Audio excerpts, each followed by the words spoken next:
On करनी तो करने वाले दरमियान में। Thank you. सो बहुत बहुत शुक्रिया। आज हमने खास तौर पे नाम रखा था इट्स अ मे डे।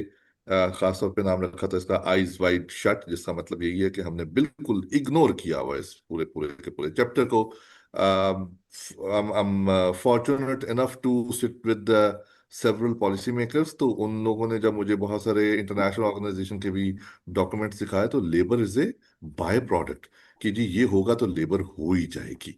सो मैं अब खुद से क्योंकि इस चीज को देख रहा था, तो मैंने बहुत ज्यादा एम्फेसिस किया कि नहीं, Y is a function of capital and labour.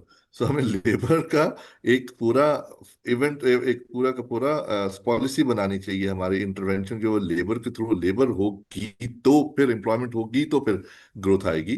बजाय कि हम कहते हैं ग्रोथ होगी तो एम्प्लॉयमेंट तो क्रिएट हो ही जाएगी, नहीं, इस तरह नहीं होता। सो और दिस इज अ कोर। अगर हम कहीं पे पॉवर्टी की भी बात करते हैं तो ग्रोथ बाद में आता है, पहले लेबर की बात आती है, लेकिन हम उसके बाद भूल जाते हैं। तो इट्स मेड है जी। मुझे कल बड़ी बड़ी खुशी हुई है, one of my colleagues he said कि मेरी बेगम ने मुझे पिछली दफा कहा कि मे डे है आज, आपने बल्ब क्यों चेंज करवाया। अब आपने चेंज करवाया है तो इसको आप डबल पे देंगे। सो मैंने कहा ये बहुत अच्छी बात है। मैं कहा फिर डबल पे आपने दी? तो कहते जी। मैं कहा मुझे दो खुशी हुई, एक तो आपने डबल पे दी है, दूसरा आप अपनी बेगम की बात भी मानते हैं। सो जो हम तकरीबन सारे मानते होंगे, लेकिन मुझे खुशी हुई उसकी। सो ये साथ ही साथ अब हम अपने पैनलिस्ट का फॉर्मल तरीके से इंट्रोडक्शन करवा लें। डॉक्टर आलिया एच खान मेरी बहुत मोहतरम उस्ताद। काफ़ी कोर्सेज के अलावा जो कुछ उन्होंने सिखाया है वो बहुत अल्टीमेट है। और आज अभी भी हमारे साथ किसी न किसी चीज़ के ऊपर इन्वॉल्व रहती हैं, और बड़ा मज़ा आता है इनके साथ डिस्कशन में। आई होप इनको भी हमारे साथ मज़ा आता होगा डिस्कशन में। बिल्कुल आता सो है। So professor Quaid Azam university dean रही हैं, and now she is working in different organisation. Economic जो हमारी वो होती है, एडवाइजरी काउंसिल, उसकी मेंबर रही हैं। लेबर की बहुत सारी पॉलिसीज के अंदर इन्वॉल्व रही हैं। बहुत जो हमारी स्टडीज होती हैं जिसमें फ्यूचर ऑफ वर्क भी शामिल है, यूएनडीपी का, उसमें भी इन्वॉल्व रही हैं। आईएलओ के साथ बहुत इन्वॉल्व रहती हैं। सो she is a giant on the labour policy. बल्कि हाँ, कुछ कुछ कुछ दिनों पहले हम एक हमारे और जायंट हैं, जीएम आरिफ साहब, उनको मैं कह रहा था कि हमारे लेबर पे काम कर रहे हैं, तो उन्होंने कहा यार मुझे क्यों बुला रहे हो, डॉक्टर आलिया को बुलाया करो। तो मैंने कहा जी वो भी मौजूद है, आप भी आएंगे। So she is now a big boss of as far as the labour is concern. साथ ही साथ हमारे साथ member national commission on the status for women, ex chairperson भी मैं कह सकता हूँ, एनसीएसडब्ल्यू, उमेलाला अजहर मैम, बहुत बहुत शुक्रिया आपका। इसके साथ साथ इनकी एक सिविल सोसाइटी ऑर्गेनाइजेशन भी है होमनेट के साथ साथ, होमनेट के नाम से। और ये होम बेस्ड वर्कर्स के ऊपर बहुत एक्सक्लूसिव सा काम है इनका। डॉक्टर अजीज खान, डॉक्टर आलिया के स्टूडेंट अगेन, मैं कहूँगा मेरा भाई। स्टूडेंट स्टूडेंट भाई कह लें। और बलूचिस्तान बुइटम्स में अब आजकल ये काम कर रहे हैं, एंड लेबर के ऊपर इनका इंटेंसिव किस्म का काम है। इन्होंने नेपटेक जो ट्रेनिंग करवाते हैं उनकी ट्रेसर इंटरवेंशन की थी, अपने पीएचडी की थीसिस में रास्ता के प्रोजेक्ट कर चुके हैं। काफी हद तक हम कहेंगे कि रिसर्चर हैं ओवरऑल। तो इनके साथ डिस्कशन में मजा आएगा। उस्मान एचबीसी कंसल्टेंसी से, ये प्राइवेट ऑर्गेनाइजेशन है। इनको बिल्कुल मैंने एंड पे कहा है कि आ जाएं आप भी, क्योंकि माजिद अजीज साहब का आ गया था कि I am not well and I am on the bed rest. He was employees association के चेयरपर्सन, प्रेसिडेंट। उस्मान साहब जो हैं ये एचपीसी कंसल्टेंसी से हैं, और क्या उसे कहते हैं, सीओओ, जो भी उससे बनता है, chief operating hmm, officer. And they are liaisoning between the labour market and the employer. तो he knows the linchpin of what is in the market, what is available, what employer wants. और जब हम उनका match करवाते हैं तो कहाँ पे उनका मैच नहीं हो पाता, कहाँ पे मुश्किलें आ रही हैं। लास्ट टाइम हमने इनको बुलाया था तो उन्होंने काफी मजे मजे की बातें बताई हमें। मजे मजे की बातें तो हमारे लिए थी as far research is concern. बाकी those things are very scary, कि हमारी क्वालिटी ऑफ वर्क कैसी है। So I start with ma'am Aliya. Ma'am, state of labour, जो आजकल हमारा आज का हमारा मेन थीम भी है, कि आइज वाइज शट तो है ही है, लेकिन स्टेट ऑफ लेबर आजकल हमारी है क्या। अनएम्प्लॉयमेंट नंबर्स हो गए, लेबर के स्टैंडर्ड्स हो गए, गिग इकॉनमी आप देख रही हैं, लेबर फोर्स सर्वे नया आ गया है।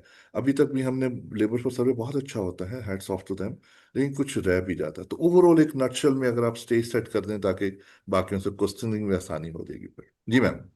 Okay okay, thank you Ali. You are right के लेबर फोर्स सर्वे 24-25 लॉन्च हो गया है इस साल, और लेबर फोर्स सर्वे 26-27 की भी तैयारियां काफी जोर शोर से हो रही हैं। उसमें भी मैं टेक्निकल कमेटी पे हूं, तो कुछ क्वेश्चनेयर की रिवीजन एनहांसमेंट हुई है, कुछ हमने कमेटी ने फर्दर रिकमेंड भी की है। तो as far as data is concerned, there is really no scarcity of data जिसे कहते हैं। जितना डेटा है अगर उसको भी सही तरह से यूटिलाइज किया जाए पॉलिसी को इन्फॉर्म करने के लिए, तो हम बहुत बेहतर लेबर मार्केट इंडिकेटर्स को अचीव करने का गोल बना सकते हैं। तो शुरू में तो मैं यही कहूंगी कि हमने कभी लेबर सेक्टर को as an integral part of the economic sectors नहीं कंसिडर किया पॉलिसी लेवल पे भी। और जिस तरह से हम मैक्रो इकोनॉमिक इंडिकेटर्स को ट्रैक करते हैं और उनके ऊपर इकोनॉमिक जर्नलिस्ट्स भी बहुत लिखते हैं और टीवी शोज भी होते हैं, और अब तो वेबिनार्स भी बहुत ज्यादा होने लगे हैं, जिस जो इन मतलब डेटा और एविडेंस का जिक्र मैक्रो इकोनॉमी पे होता है, वो लेबर मार्केट इंडिकेटर्स के ऊपर और लेबर मार्केट स्टेटिस्टिक्स और डेटा के ऊपर नहीं होता। और अब मेरे ख्याल से चूंकि नए लेबर फोर्स सर्वे से कुछ ऐसे स्टार्क इंडिकेटर्स सामने आए हैं, मसला यूथ के हवाले से फीमेल लेबर फोर्स पार्टिसिपेशन का रेट तो हमेशा ही लो रहा है, लेकिन इस दफा की वर्ल्ड इकोनॉमिक फोरम की रिपोर्ट, जो ग्लोबल जेंडर गैप रिपोर्ट है, जिसने पाकिस्तान को लास्ट पोजीशन पे प्लेस किया जेंडर गैप के हवाले से, और उसमें जो पिलर होता है economic opportunities and labour market access का, उसमें पाकिस्तान सबसे ज्यादा।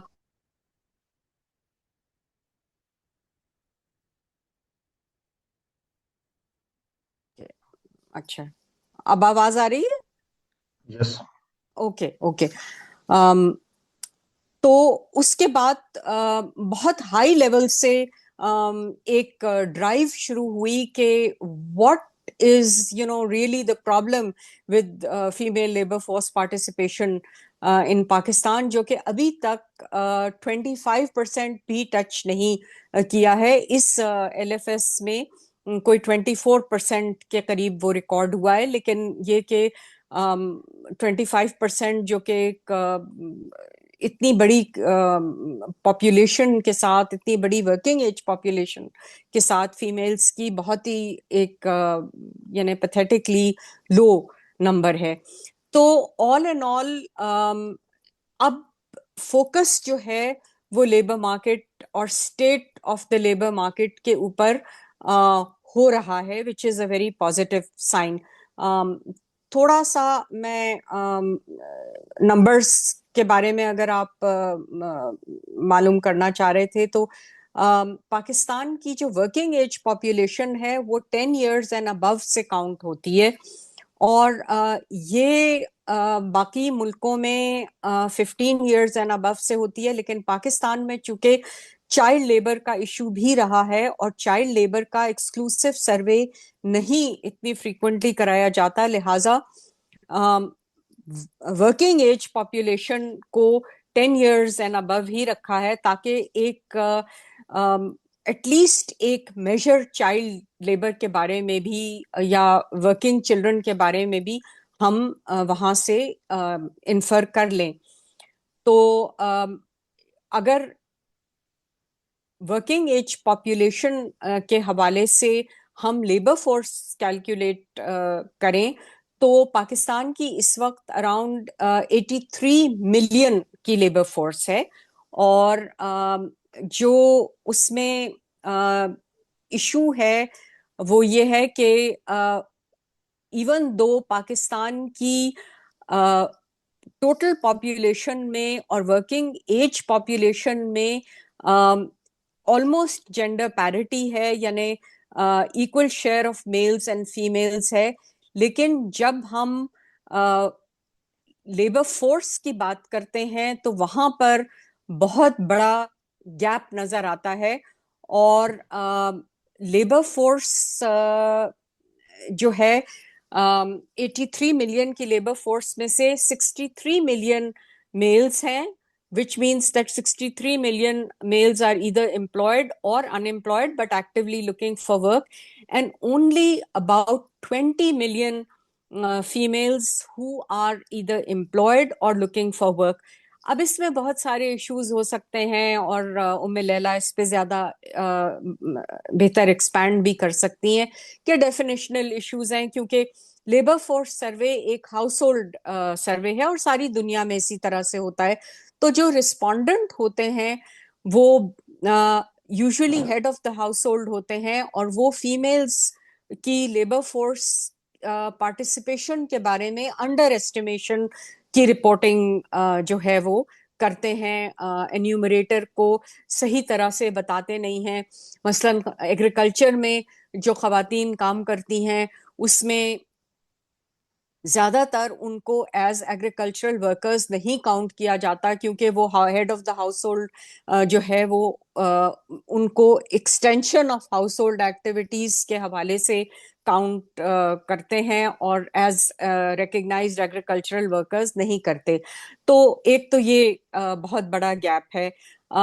अनएम्प्लॉयमेंट रेट जिस तरह से कैलकुलेट होता है उसके हिसाब से पाकिस्तान का unemployment rate in the latest labour force सर्वे जो है वो 6% है, जिसमें कोई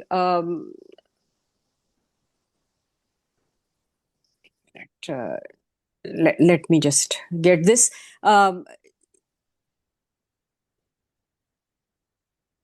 सॉरी 7% है, लेकिन इसमें बहुत बड़ा जेंडर गैप है इन द सेंस के मेल्स का 6% है और फीमेल्स का 11% है। सो you are starting to get the picture that there are many more females looking for jobs actively as compared to males. तो ये मैं बहुत ज्यादा स्टेटिस्टिक्स में नहीं जाऊंगी क्योंकि हमारे पास वक्त लिमिटेड है, लेकिन मेजर मैंने आपको गैप्स बता दिए कि लेबर फोर्स की कॉम्पोजिशन जिस तरह से होती है एम्प्लॉयड प्लस अनएम्प्लॉयड, उसमें बहुत बड़ा जेंडर गैप है, और अनएम्प्लॉयमेंट रेट में भी जेंडर गैप है। फिर अगर हम और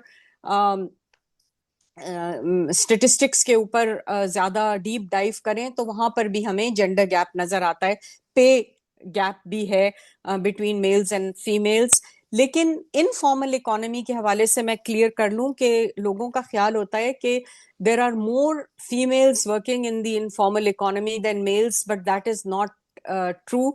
देर are almost the same proportion of males and females working in the informal economy. तो जो ये इनफॉर्मेलिटी का इशू है, अगर हम मे डे के हवाले से बात करें तो that is affecting both mails and females almost equally. तो अगर एक हम ट्रांजिशन फ्रॉम इनफॉर्मेलिटी टू फॉर्मेलिटी की बात करते हैं तो उसमें हमें दोनों मेल्स और फीमेल्स के लिए बात करनी होगी।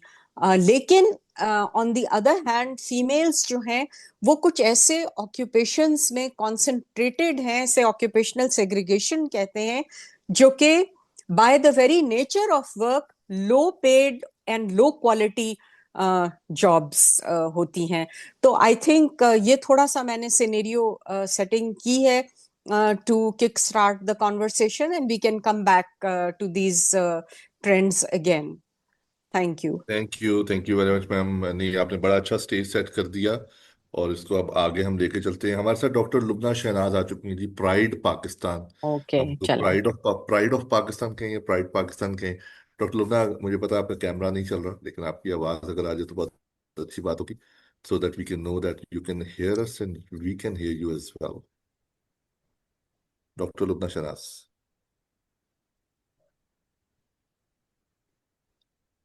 Ask to unmute. जब तक डॉक्टर लुबना आती है मैं थोड़ा सा उनका भी वो जी मैम। इंट्रोडक्शन जी करा देती हूँ कि डॉक्टर जी लुबना भी खैर मेरी स्टूडेंट रही हैं, लेकिन स्टूडेंट से ज्यादा हम लोग को रिसर्चर्स रहे हैं और हैं अभी तक, इन द सेंस के जो लेबर मार्केट माइक्रो डेटा है उसकी समझे एक्सकवेशन करने में लुबना की बहुत एक्सपर्टीज है। और आजकल स्पेशली अपने प्राइड कंसल्टिंग के प्लेटफॉर्म से वो छोटे छोटे पॉलिसी ब्रीफ्स भी प्रिपेयर कर रही हैं, जैसे डिजिटल इकोनॉमी के ऊपर भी उन्होंने कुछ काम किया है। प्लेटफॉर्म वर्कर्स की जो नया डेटा आया है वो हम लोग सोच रहे हैं कि उसको भी अब देखा जाए कि वो क्या ट्रेंड्स शो कर रहा है। तो लुबना, आप अगर अब तैयार हैं बात करने के लिए तो प्लीज स्टार्ट योर इंटरवेंशन। जी डॉक्टर लबना, आपका माइक पहले ऑन हुआ था, आप जी बोलें जी ताकि। जी जी जी, आप अ, जी अली, आप कोई पर्टिकुलर सवाल जी पोज कर वालेकुम दें अस्सलाम। उनके जी लिए। जी जी बिल्कुल मैम।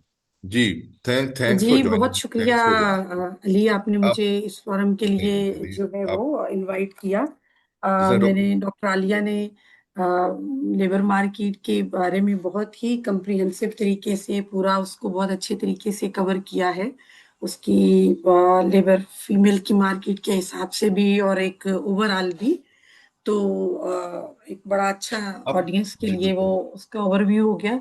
मैं डॉक्टर साहब, थोड़ी सी जो बात करना चाहूंगी वो। आपसे मेरा जो स्पेसिफिक क्वेश्चन है ना, वो बेसिकली जो हम बात भी करते होते हैं कि we have lots of graduated females and males, दोनों की बात मैं करूंगा क्योंकि हम यहाँ पे ओवरऑल लेबर मार्केट की बात करें। हम्म ग्रेजुएटेड पीपल आराम से 10 11 12% के करीब जो हैं, दे आर अनएम्प्लॉयड।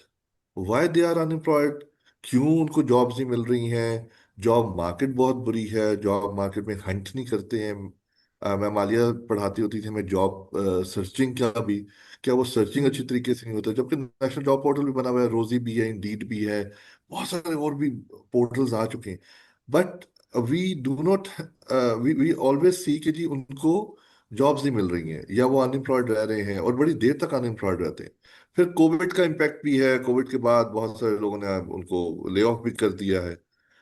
तो ओवरऑल सिनेरियो में इनफॉर्मल सेक्टर भी आप बीच में डाल दें, गिग इकोनॉमी भी, प्लेटफॉर्म इकोनॉमी भी आ जाती है, डिजिटाइजेशन भी आ जाती है, जिसको एंथ्रोपिक ने कहा कि 5 साल में हमारे पास ब्लू कॉलर वर्कर 50% एंट्रेंट हम्म वाले जो होते हैं हम्म वो कम हो जाएंगे। तो ये एंथ्रोपिक की एक बहुत बड़ी स्टेटमेंट आई है, स्वीपिंग स्टेटमेंट में कहूंगा अभी फिलहाल, पाकिस्तान पे पता नहीं होती है कि नहीं। तो ये पूरा का पूरा 3 4 आपको मैंने क्वेश्चन फेंक दिए हैं आपकी तरफ।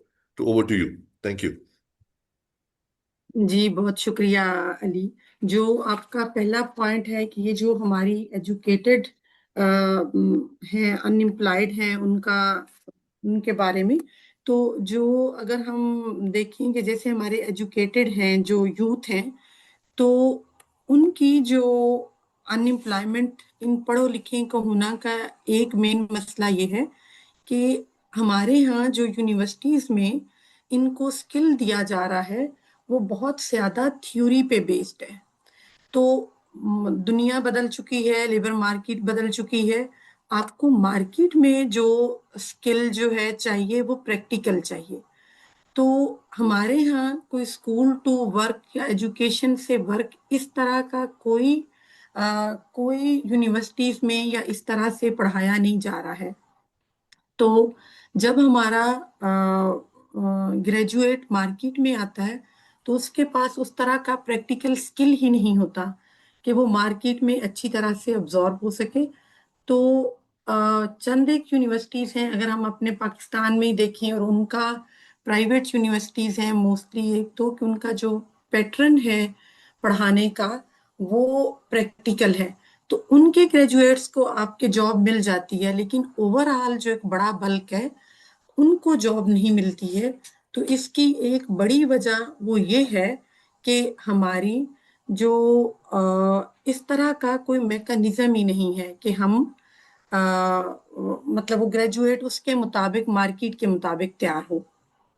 दूसरा जॉब मार्केट का भी के अपॉर्चुनिटीज का भी इशू है। उस तरह से अवेलेबल नहीं है, जैसे कि आप जानते हैं कि मैक्रो में भी उस तरह ग्रोथ और चीजें नहीं हो रही हैं, तो वो एक चीज भी है। लेकिन मेनली हमें अपने ग्रेजुएट को उस तरह तैयार करने की जरूरत है कि हम उनको इतना इक्विप करें ताकि वो मार्केट में एब्जॉर्ब हो सके। और बहुत सारे बाहर मुल्कों में आप देखें तो बकायदा स्कूल टू वर्क ट्रांजिशन के कोर्सेज कराए जाते हैं, ताकि आपका जो है वो स्टूडेंट मार्केट के हिसाब से तैयार हो सके। दूसरा आपका क्या सवाल था? लुबना, थोड़ा केयर इकोनॉमी का भी बता दें, क्योंकि आई थिंक दैट इज जी, अ मेजर अच्छा, इशू हाँ फॉर जी जी, फीमेल्स। बिल्कुल बिल्कुल बिल्कुल। Thank you madam. मैडम उस्ताद हैं, उस्ताद हर वक्त जो है। Thank you madam. अच्छा, जो जो बहुत सारी हमारी जो बल्क फीमेल है मोस्टली, जो कि ग्रेजुएट हैं, और जो हमारी जो भी हमारी सोसाइटी के नॉर्म्स हैं जो डायनेमिक हैं, तो एक बल्क है जो ग्रेजुएट हैं और इसके बावजूद वो लेबर मार्केट में काम नहीं कर पाती। तो जैसे एक हमने स्टडी की थी, कोई पिछले 2020-21 के लेबर फोर्स के डाटा को लेके, खैर उसमें हमने देखा कि जो आपकी मेडिकल डॉक्टर्स हैं, तो वो भी एक कोई अराउंड 40% के करीब मेडिकल डॉक्टर्स हैं, और शादी के बाद वो भी लेबर मार्केट से आउट हैं। तो ये भी एक बहुत बड़ा इम्पोर्टेंट वो है कि आपकी जो इतने पढ़े लिखे लोग जो हैं, और उसमें जो भी केयर रिस्पॉन्सिबिलिटी में, हाउस होल्ड के बर्डन में, उसमें उनको फिर वो नहीं है काम का, मतलब काम नहीं कर पाती हैं। तो एक प्राइड प्राइड ने ही एक रीसेंट 2022 में एक स्टडी कंडक्ट की, डॉक्टर आलिया भी उसमें, इन्होंने बहुत, मैडम ने इनपुट दिया। उसमें हमने ये देखा कि वो ग्रेजुएट जो कि 14 ईयर ऑफ एजुकेशन है और मैरिड है, तो उनका क्या है शादी के बाद सिनेरियो। तो उसमें भी एक बहुत यही स्टडी निकली कि जी, जो हाउस होल्ड का बर्डन है, केयर इकोनॉमी की जो रिस्पॉन्सिबिलिटी है, उसकी वजह से भी वो लेबर मार्केट में काम नहीं कर पाती एक्टिव तरीके से। तो इसको भी एक देखने की बड़ा ज़रूरत है कि ऐसे मैकेनिज्म हो, कोई माइंडसेट चेंज हो, अवेयरनेस रेजिंग हो कि आपके वो लोग जो इतने पढ़े लिखे हैं वो प्रोडक्टिव हो सकें लेबर मार्केट में।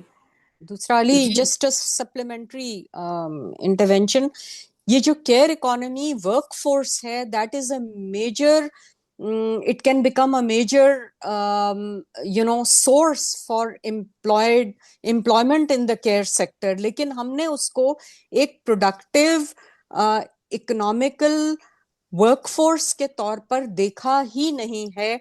और अब जो खास तौर पे एजिंग पॉपुलेशन है हमारी, उसमें केयर वर्कर्स की बेहद जरूरत है, लेकिन हेल्थ केयर वर्कर्स भी सिर्फ हम नर्सिंग की हद तक, और वो भी हमारी कम है, वहां तक हम लोग इसका डिस्कशन करते हैं। लेकिन जो नर्सिंग एड्स होती हैं, नर्सिंग अटेंडेंट्स होते हैं, जो घरों पर ओल्ड एज या डिसेबल्ड की केयर करते हैं, उनके बारे में हम बात नहीं करते। और मे डे के हवाले से I think it is very important कि हम इन चीजों को हाईलाइट करें, क्योंकि ये वो जॉब ऑप्शंस हैं जो जिनके लिए एमफिल और पीएचडी की जरूरत नहीं है। ये आपको school to TVET to labour market ले जा सकते हैं ये option. So just wanted to clear. I think अब आप मैडम उम्मे लैला को भी ऑन बोर्ड ले लें, क्योंकि उनका वक्त भी कीमती है, और वो फिर ये होम बेस्ड वर्कर्स और इनफॉर्मेलिटी के जो आपने क्वेश्चंस क्यूरेट किए हुए हैं अली, वो बहुत अच्छी तरह से वो उनको एड्रेस करेंगी। जी बिल्कुल मैम। थैंक यू आप दोनों की इंटरवेंशन की। एंड उस्मान बड़ा खुश होगा इन दोनों बातों पे कि जी यूनिवर्सिटी की डिग्रियां जो इंपॉर्टेंट इतनी नहीं होती, ग्रेड्स मैटर नहीं करते हैं, इसका कोई पीछे पॉडकास्ट भी आया था। जी मैम, उमेद अल्लाह आपकी तरफ आता हूँ, खासतौर पे वो कहते हैं जेंडर फर्स्ट। जेंडर में हम हमेशा फीमेल्स को ही लेते हैं। बट जेंडर इक्वालिटी अभी प्रिवेल करेगी थोड़ी देर बाद। एनीवे सी, होम बेस्ड वर्कर मैम आपने काफी इंटेंसिव किस्म का काम किया, वहाँ पे पिछले दिनों में डिस्कशन भी रही है। हम्म। होम बेस्ड वर्कर्स की ओवरऑल पहले एक नटशल से हमारी तो बात होती रहती है, लेकिन for the audience, for everyone, home based worker जी होते क्या हैं, कौन होते हैं, कहाँ पे होते हैं, उनके प्रॉब्लम्स क्या हैं जो वो फेस कर रहे हैं बहुत ज्यादा खासतौर पे। और informal, by the way, informal market is not bad. लेकिन उसको कहीं फॉर्मुलाइज करना है, फॉर्मुलाइज नहीं करना है, तो इसके ऊपर आपके ऊपर ये 3-4 क्वेश्चन मैंने आपको फेंक दिए। सारे थैंक यू। इकट्ठे डाले। Thank you so much Ali कमाल फॉर होस्टिंग दिस वेबिनार। और आज लेबर डे है, इसके सिनेरियो में हम बात कर रहे हैं। और बहुत मैं एग्री करूंगी बिल्कुल डॉक्टर आलिया से, और डॉक्टर लुबना ने जो बात की। और अगेन हम भी सब डॉक्टर आलिया के स्टूडेंट हैं, तो हमने उनसे बहुत कुछ सीखा सारी जिंदगी में। और इनफॉर्मेलिटी को भी मैंने उन्हीं से समझा ज्यादा। तो बेसिकली जो लेबर फोर्स की बात हो रही है, तो मैं अभी हमारे पास बड़ी अच्छी बात है, खुशाइन बात है कि पहली दफा हमारे पास इतना हाई स्केल पर होम बेस्ड वर्कर का डेटा भी आ रहा है। और जो इनफॉर्मेलिटी का स्केल है वो पाकिस्तान में 80.8% ऑफ द टोटल एम्प्लॉयमेंट है जो इनफॉर्मल अरेंजमेंट्स में है। और फिर इसमें हम नॉन एग्रीकल्चर को देख रहे हैं तो 72% है इनफॉर्मेलिटी में। और अर्बन रूरल में देख रहे हैं तो अर्बन में 68.3 है और रूरल में 75.7 है, 5 है। सो उसमें जो होम बेस्ड वर्क हमारे पास सिनेरियो आ रहा है वो बहुत हमारे पास एक डेटा आ गया जो कि अराउंड कोई मेरा ख्याल है कोई, मैं इफ आई मैं देख लेती हूँ, थोड़े नंबर्स मुझे जरा भूल जाते हैं। लेकिन जो हाउस होल्ड सर्वे हुआ है 50 अराउंड 54,000 हाउस होल्ड्स का जो हुआ है, उसमें significant role home based workers का इन इनफॉर्मल लेबर आया है। और ये पहली दफा ऐसा हुआ है कि लेबर फोर्स सर्वे में मॉड्यूल्स भी ऐड किए गए जिसमें गिग इकोनॉमी, इनफॉर्मल वर्कर्स और फिर केयर वर्कर्स के बारे में भी बात आई है। ये एक मुद्दा ऐसा है जो मेरे ख्याल है 90s की दिहाई में, जब 96 में कन्वेंशन आईएलओ का आया था 177, और उसमें ये बात बावर करवाई गई थी कि हमारी जो मैन्युफैक्चरिंग चेन है, सप्लाई चेन है, उसके अंदर बहुत ज्यादा तादाद होम बेस्ड वर्कर्स की है या होम वर्कर्स की है और वो सपोर्ट कर रहे हैं। और फिर ये भी देखा जा रहा था कि जैसे जैसे ग्लोबलाइजेशन के कॉन्टेक्स्ट में और ये जो ट्रेड एग्रीमेंट्स हो रहे थे कि इनफॉर्मेलिटी बढ़ेगी और उसका सारा का सारा बोझ होम बेस्ड वर्क पे पड़ेगा। और ऐसे ही हुआ 96 से लेके अब तक। तब हम स्टूडेंट्स से हमने देखा, फिर उसके बाद हम डेवलपमेंट सेक्टर में काम कर रहे थे, तो ऐसा ही हुआ है। और हमारे पाकिस्तान का जो इस वक्त सिनेरियो है वो यही बता रहा है कि इनफॉर्मल वर्कर्स की तादाद पाकिस्तान में कितनी है और डोमिनेंस है इस वक्त एग्रीकल्चर सेक्टर के अंदर भी। और फिर अच्छी बात यह है कि होम बेस्ड वर्कर्स की अलग सेपरेट कैटेगरी को देखा जा रहा है। अब आपने डेफिनेशन की बात की, तो हम आईएलओ 177 ही से डेफिनेशन देते हैं। वो वर्कर्स जो जो से रहकर काम करते हैं और वो काम की जगह उनकी अपनी मर्जी की होती है, एम्प्लॉयर की जगह पे काम नहीं करते, और वो मैन्युफैक्चरिंग या सप्लाई चेन के अंदर प्रोडक्शन का काम कर रहे हैं। अब इसके अंदर दो इंपॉर्टेंट कैटेगरीज हैं जिसमें पीस रेट है और ओन अकाउंट वर्कर्स हैं। अब ये एक सिंपल सी डेफिनेशन है जिसके लिए होमलैंड पाकिस्तान ने पिछले 25 सालों से इस डेफिनेशन को पॉलिसी टेबल पे लाते यहाँ तक हम कामयाब हुए कि इस वक्त चारों प्रोविंसेस में होम बेस्ड वर्कर्स की लेजिस्लेशन है, गवर्नमेंट को बावर करवाया। इनफॉर्मेलिटी में ये पहली ऐसी लेजिस्लेशन है, ना सिर्फ पाकिस्तान में बल्कि साउथ एशिया में भी ये, बल्कि एशिया पैसिफिक में भी हमें ये एक एग्जांपल मिलता है। कहने का मकसद ये है कि जो डेफिनेशनल इशू डॉक्टर आलिया ने भी इसकी निशानदेही की, मैं आगे चल के भी थोड़ी सी इसमें बात करूंगी, जो हमें लेबर फोर्स में भी नजर आ रही है। हम जब on account piece rate workers की बात करते हैं, ऑन अकाउंट सेल्फ एम्प्लॉयड की बात करते हैं, तो under the preview of ILO 177 वो माइक्रो एंटरप्रेन्योर्स की बात करता है। और ये हमें सीरियस मसला आया था स्ट्रेटेजिकली जब हम इस पे एडवोकेसी कर रहे थे कि इनफॉर्मेलिटी में होम बेस्ड वर्कर्स को लाया जाए। तो वहां पे ये बात होती थी कि ये सब एंटरप्रेन्योर्स हैं। तो एंटरप्रेन्योर्स की कैटेगरी और डेफिनेशन फिर अगेन एक बहुत ही थिन लाइन है उसके बीच में, जहाँ पे लो पेड और हाई पेड जो एंटरप्रेन्योर्स हैं उनके बारे में डिस्टिंग्विश करना बहुत मुश्किल था पॉलिसी मेकर्स के लिए। Fortunately we were able to do that, और हमारे पास चारों जब लेजिस्लेशन आई तो उसमें डेफिनेशन जो है पाकिस्तान की डेफिनेशन फॉर मैं अपने ऑडियंस के लिए ये बता दूं कि पाकिस्तान की डेफिनेशन जब नेशनल पॉलिसी पे काम हो रहा था 2007 से लेके ऑनवर्ड्स 2011 तक, तो डेफिनेशन पे कंसेंसस बिल्ड ऑन हो गया था, और वही डेफिनेशन पंजाब ने भी अडॉप्ट की, वही डेफिनेशन सिंध ने भी की, वही डेफिनेशन बलूचिस्तान में भी की, और खैबर पख्तूनख्वा में थोड़ी सी जरा फर्क हुई है, लेकिन माने उसके वही निकलते हैं। सो ये भी काम हो चुका हुआ है। सो अब बात आती है कि होम बेस्ड वर्कर्स की लेजिस्लेशन पर काम तो हो गया, लेकिन क्या हम उनको वहां तक ले जा सकें कि नहीं? ये भी मेरी आपसे 2 दिन पहले भी इस पे बात हो रही थी कि इम्प्लीमेंटेशन में अभी भी हमारे पास सीरियस गैप्स आ रहे हैं। एक तो अंडरस्टैंडिंग का गैप है, फिर उसके बाद जो हमारी लेबर लेंस है वो अभी तक फॉर्मल लेंस को ही लगा के हम इनफॉर्मेलिटी की तरफ देख रहे हैं। इसके साथ साथ और सेक्टर्स भी आगे आ गए, डोमेस्टिक वर्कर्स पे लेजिस्लेशन हो गई, पंजाब में बिल आ गया और पॉलिसी आ गई 15 में, फिर बिल आ गया 19 में। अब सिंध का बिल जो है वो टेबल हो गया है, कैबिनेट ने कर दिया, सिंध का बिल आ रहा है, 2016 से ये काबिज हो रही थी, और उनकी प्रोटेक्शन की बात भी हो रही है। तो क्या हम इनफॉर्मेलिटी के लिए हमारी गवर्नमेंट या हमारी लेबर डिपार्टमेंट या फेडरल लेवल पर हमारे पास ऐसी पोजीशनिंग है कि हम इनको कर सकते हैं? ये एक डिबेट है जिसपे मेरी आपसे अभी उस दिन काफी डिटेल में बात हुई है, बट मैं थोड़ी सी बात यहाँ रखना चाहूंगी कि हमें इसको स्टैंडर्डाइज करना पड़ेगा कि अगर हमने अपनी फीमेल लेबर फोर्स पार्टिसिपेशन को बढ़ाना है तो वी हैव द वुमेन जो इस सेक्टर में काम कर रही हैं, जो इनफॉर्मल हैं, जो होम बेस्ड हैं और वो डोमेस्टिक हैं, उसके लिए क्या चीज हो सकती है, ये आप मुझसे बेहतर जानते हैं। और आपका अगला सवाल ये था कि हम केयर इकोनॉमी की शायद आपने बात की थी, अगर मैं जो याद है तो। मैम एक छोटा सा क्वेश्चन बाकी ऑडियंस के लिए, खास तौर पे मेरे जी लिए जी भी। जी। Is informal bad? देखिए, उनको जॉब मिल रही है। बाकी मैं एक क्वेश्चन मैंने संभाल के रखा हुआ है, अभी वो आखिर में करूंगा सेकंड राउंड में। इनफॉर्मल, अगर जॉब नहीं मिल रही इनफॉर्मल सेक्टर, क्योंकि हम देखते हैं फूड पांडा में जो शेफिंग चल रही है, जो शेफ्स हैं, ये सब भी मैं इनफॉर्मल, जी जी ये होम बेस्ड है ना। जी जी इसी बिल्कुल तरह होम ही बेस्ड जो है। घर से लोग इन ड्राइव यूज करके सामान पहुंचा रहे हैं इधर उधर, चाहे वो कपड़े बनाने का है, खाने का है, या कोई किसी किस्म का भी काम है, that's informal and that's home based workers. तो इज इनफॉर्मल बैड?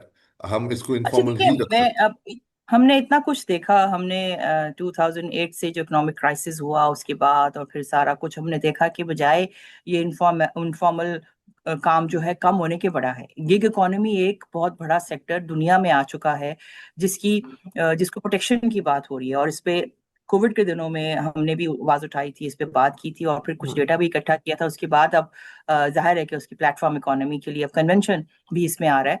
सो ये डोमिनेंस जो है इनफॉर्मल सेक्टर की, ये बेसिकली बहुत, डॉक्टर आलिया इसमें कुछ और ज्यादा ऐड कर सकेंगी क्योंकि वो एकेडेमिया है, और उन्होंने जब इस पूरे सिनेरियो में इंटरनेशनली इसको देख रहे थे, तो दुनिया की इस वक्त 92% जो वर्क फोर्स है वो इनफॉर्मल है, और ये बढ़ती जा रही है। उसके मुकाबले में अगर आप देखें, जो फॉर्मल वर्क फोर्स है वो श्रिंक हो रही है। तो इसकी क्या वजह है? तो मैं ये तो नहीं कहूंगी कि informal is bad. Informal is basically the new world order, जो हमने देखा, हम लोगों ने खुद एक्सपीरियंस किया है। बट क्या अगर हम इनफॉर्मल को इस चक्कर में हम डालेंगे कि इनको फॉर्मुलाइज करना है, तो फिर वो एक थीम ऐसी है जो एकेडमिक डिबेट है, उस पर हम बहुत डिस्कशन कर सकते हैं। वो एक सिनेरियो है कि अगर हमने इसको फॉर्मलाइजेशन की तरफ लाना है, तो how how the governments, different governments, and we are talking about Pakistan, वो उसको कैसे देखेंगे। एक जो बेसिक चीज है, पाकिस्तान एक डेवलपिंग कंट्री है, और पाकिस्तान के अंदर जो इनफॉर्मेलिटी है जिस तरह बड़ी है, जिस तरह हम देख रहे हैं, और औरतें वहां पे अपने आप को सिक्योर महसूस करी हैं, एग्रीकल्चर सेक्टर भी हो, अर्बन भी हो, रूरल भी हो, वहां पर वो काम करने के साथ साथ उनको जब उजरत बढ़ती जा रही है तो दे आर सेटिस्फाइड। तो मैंने आपसे एक लफ्ज यूज किया था, माइक्रो एंटरप्रेन्योर्स का। इसके लिए हमारी बहुत ज्यादा एडवोकेसी हुई थी समेडा के साथ, जहां पर एंटरप्रेन्योरशिप की डेफिनेशन में डलवाने के लिए, बट 2010 से ऑनवर्ड्स, तो ultimately they have taken that. So micro entrepreneur are those women, साथ ही कम्युनिटी के लोगों को लेके चल रहे हैं। वो सारा जो है एक सिनेरियो है जिससे उनकी प्रोडक्शन भी इंक्रीज हो रही है, जिससे उनकी इनकम भी इंक्रीज हो रही है, और उनकी जो लिविंग वेज है वो भी दे आर मैचिंग, और वहां पर चीजें आ रही हैं। अब बात आती है कि क्या हम उनकी प्रोटेक्शन के लिए क्या देखें। तो सोशल प्रोटेक्शन तक ले जाने के लिए भी कुछ बहुत सारी बातें गवर्नमेंट्स के साथ हो रही हैं कि भी what are the pros and cons of bringing them into the social protection. तो बात होती है कि जी सोशल वेलफेयर के पास ये है, बात होती है, बेनजीर इनकम सपोर्ट के प्रोग्राम सोशल प्रोटेक्शन का है, लेकिन क्या लेबर के अंदर ये मौजूद है? क्योंकि कानून हमें ये बता रहे हैं कि लेबर के अंदर इसको लाने के लिए हमें हमारे जो सोशल प्रोटेक्शन के इंस्टीट्यूशंस हैं, सोशल सिक्योरिटी के इंस्टीट्यूशंस हैं, वो इनको रजिस्टर करें और वो इनको सोशल प्रोटेक्शन तक एक्सेस दें। अब मैं आपको सिर्फ थोड़ा सा सिनेरियो बता दूं कि सिंध में 2018 में जब कानून आया होम बेस्ड का, तो अभी तक हम सोशल प्रोटेक्शन और लेबर डिपार्टमेंट, क्योंकि लेबर डिपार्टमेंट के अंदर ही आता है, लेकिन हम उसमें कंसेंसस बिल्ड ऑन नहीं कर सके कि क्या एक यूनिवर्सल सोशल प्रोटेक्शन स्कीम के अंदर ये वर्कर्स फॉल करेंगे कि नहीं। हर दफा नई बात होती है, लेकिन इसका सिंपल सा फॉर्मूला ये है कि अगर हम सोशल प्रोटेक्शन इंस्टीट्यूट्स के अंदर एक नई स्कीम डाल दें जिसमें सेल्फ कंट्रीब्यूशन हो, reduced contribution and reduced benefits के साथ, तो आपकी जितनी भी इनफॉर्मल वर्कफोर्स है वहां से वो गवर्नमेंट के एक्स उसमें आ जाएगी और वो फिर प्रोटेक्शन का मैकेनिज्म बनेगा। और इसी में आप हम जब देख रहे हैं कि अनपेड केयर वर्कर्स हैं या गिग वर्कर की जो इंटीग्रेशन है हमारे पास इस वक्त आ गई है, आइडेंटिफाई हुआ है 2.2 मिलियन गिग वर्कर्स आइडेंटिफाई हुए हैं लेबर फोर्स सर्वे में, तो ये सारे के सारे वहां पर आ जाएंगे। और कुछ चीजें ऐसी हैं जो हमें थोड़ा सा लेंस अपनी चेंज करनी पड़ेगी कि हम बार बार फॉर्मल सेक्टर की लेंस को लेते हुए हम वहां पर एम्प्लॉयर को ढूंढते हैं, हम वहां पर कॉन्ट्रैक्ट को ढूंढते हैं, वहां पर हम और बहुत सारी चीजों को देखते हैं। सो मेरा ख्याल है कि इस पे बहुत सारा काम ग्राउंड में हुआ है, फील्ड में हुआ है, जहाँ पर कॉन्ट्रैक्ट्स भी मौजूद हैं जो हमारे पास रजिस्ट्रेशन के हवाले से जो सिंप्लीफाइड फार्मूलाज बनाए हैं गवर्नमेंट्स ने रूल्स के अंदर, वो मौजूद हैं। तो अगर हम उनको देखें तो मेरा ख्याल है कि हमारे लिए चीज़ें आसान हो जाएंगी। So these are the things that I think we need to look into. और लेबर फोर्स सर्वे बहुत ज़्यादा, इसमें मैंने आपको पहले भी कुछ फिगर्स बताए, डायनामिक्स हमारे सामने आ रही हैं कि जहाँ पर अनपेड डोमेस्टिक केयर में अप्रोक्सीमेटली 66.7 मिलियन, जो कि 76% ऑफ वुमेन बन जाता है जो अनपेड डोमेस्टिक केयर वर्क के अंदर है। और वो अगेन जो लिमिटेड है उनका एक्सेस पेड अपॉर्चुनिटीज की तरफ, और हमने अभी तक उनको वर्कर ही नहीं समझ रहे, और हम बहुत सारी चीजों पे कर रहे हैं। और ये अभी एक नई जहद है जिसपे काम शुरू हो चुका हुआ है। हमें इसकी रेलेवेंस को देखना है, हमें इनइक्वालिटीज को देख सामने रखते हुए उनके लिए बेहतर मौके फराहम करनी है। और अगेन मेरी तो ये कोशिश है कि हम एक डेटा को स्ट्रेंथन करें जहाँ पे हमारे पास डिस्ट्रिक्ट वाइज डेटा मौजूद हो और फिर सोशल प्रोटेक्शन तक उनका एक्सेस जो है वो आसान हो सके। सो चीज़ें इतनी तरीके से, मतलब हमें लगता है कि अगर हम इसको स्टेप बाय स्टेप लेके चलें, और मैं तो अभी समझती हूँ कि इसमें ज़रा फेडरल गवर्नमेंट को ज़रा थोड़ा सा आगे बढ़ना चाहिए, क्योंकि अभी तक हम इम्प्लीमेंटेशन में अगर नहीं पहुंचे तो फिर शायद हम 2030 तक अपनी वर्कफोर्स को, फीमेल वर्कफोर्स को बढ़ाने के लिए जो हमारे हदाइफ हैं सिर्फ 45%, हम जरा बहुत पीछे रह जाएंगे। Thank you ma'am. जी मैम। जी अली, वेरी क्विकली, आपने बहुत एक कोर इशू उठाया है कि is informality bad and if so why. और चूंकि आज मे डे है और इसकी जो हिस्टोरिकल सिग्निफिकेंस है और कॉन्टेक्स्ट है वो स्ट्रगल ऑफ वर्कर राइट्स के साथ जुड़ी हुई है, लिहाजा मैं जल्दी से आपको ये समझाने की कोशिश करूंगी ऑडियंस को कि इनफॉर्मेलिटी के कुछ फीचर्स क्यों इतने अनडिजायरेबल हैं, क्योंकि उससे वर्कर्स की प्रोडक्टिविटी जो है वो नेगेटिवली अफेक्ट होती है इनफॉर्मल सेटिंग्स ऑफ वर्क में। और अगर हम चाहते हैं कि पाकिस्तान की एक प्रोडक्टिव हेल्दी वर्कफोर्स हो और पाकिस्तान का ग्रोथ रेट जो है उसको एक अपर ट्रेजेक्टरी पे ले जाने के लिए पाकिस्तान की जो ह्यूज 83 मिलियन की वर्कफोर्स है आउट ऑफ 250 मिलियन पॉपुलेशन, वो एक की फैक्टर बने, तो हमें इनफॉर्मेलिटी के जो अनडिजायरेबल फीचर्स हैं वो हमें एड्रेस करने पड़ेंगे। और मैं ये नहीं कह रही कि हर जो फीचर है इनफॉर्मेलिटी का उसके लिए एक लेबर लॉ की जरूरत है। आई एम वेरी मतलब मुझे अफसोस है कि मजीद अजीज साहब आज नहीं ज्वाइन कर सके, क्योंकि एम्प्लॉयर्स फेडरेशन ऑफ पाकिस्तान ने ILO के साथ मिलके बेशुमार ऐसे स्टेप्स लिए हैं जिनसे वर्कर प्रोडक्टिविटी फॉर्मल सेटिंग्स में भी और सेमी फॉर्मल सेटिंग्स में भी बेहतर हो। और उसमें बेसिकली अगर वर्कर्स की जो वेज सेटिंग है वो एक फेयर तरीके से हो, बहुत ज्यादा जहां सब कॉन्ट्रैक्टिंग का रोल आता है वहां वेज सेटिंग मैकेनिज्म्स भी फिर इनफॉर्मल शेड में हो जाता है उसका। एग्रीकल्चर सेक्टर में तो आपको पता है वेज सेटिंग मैकेनिज्म है ही नहीं। तो दूसरा मिनिमम वेज, अभी एक बहुत बड़ी डिबेट है कि मिनिमम वेज जो है वो हर्ट करती है ओवरऑल वर्कर एम्प्लॉयर रिलेशंस को, या उसको इवेट करने के लिए फिर ज्यादा इनफॉर्मेलिटी वाली अरेंजमेंट्स में एम्प्लॉयर चला जाता है। लेकिन बहरहाल वर्कर राइट्स के हवाले से मिनिमम वेज की भी कवरेज बहुत वीक है हमारे यहाँ।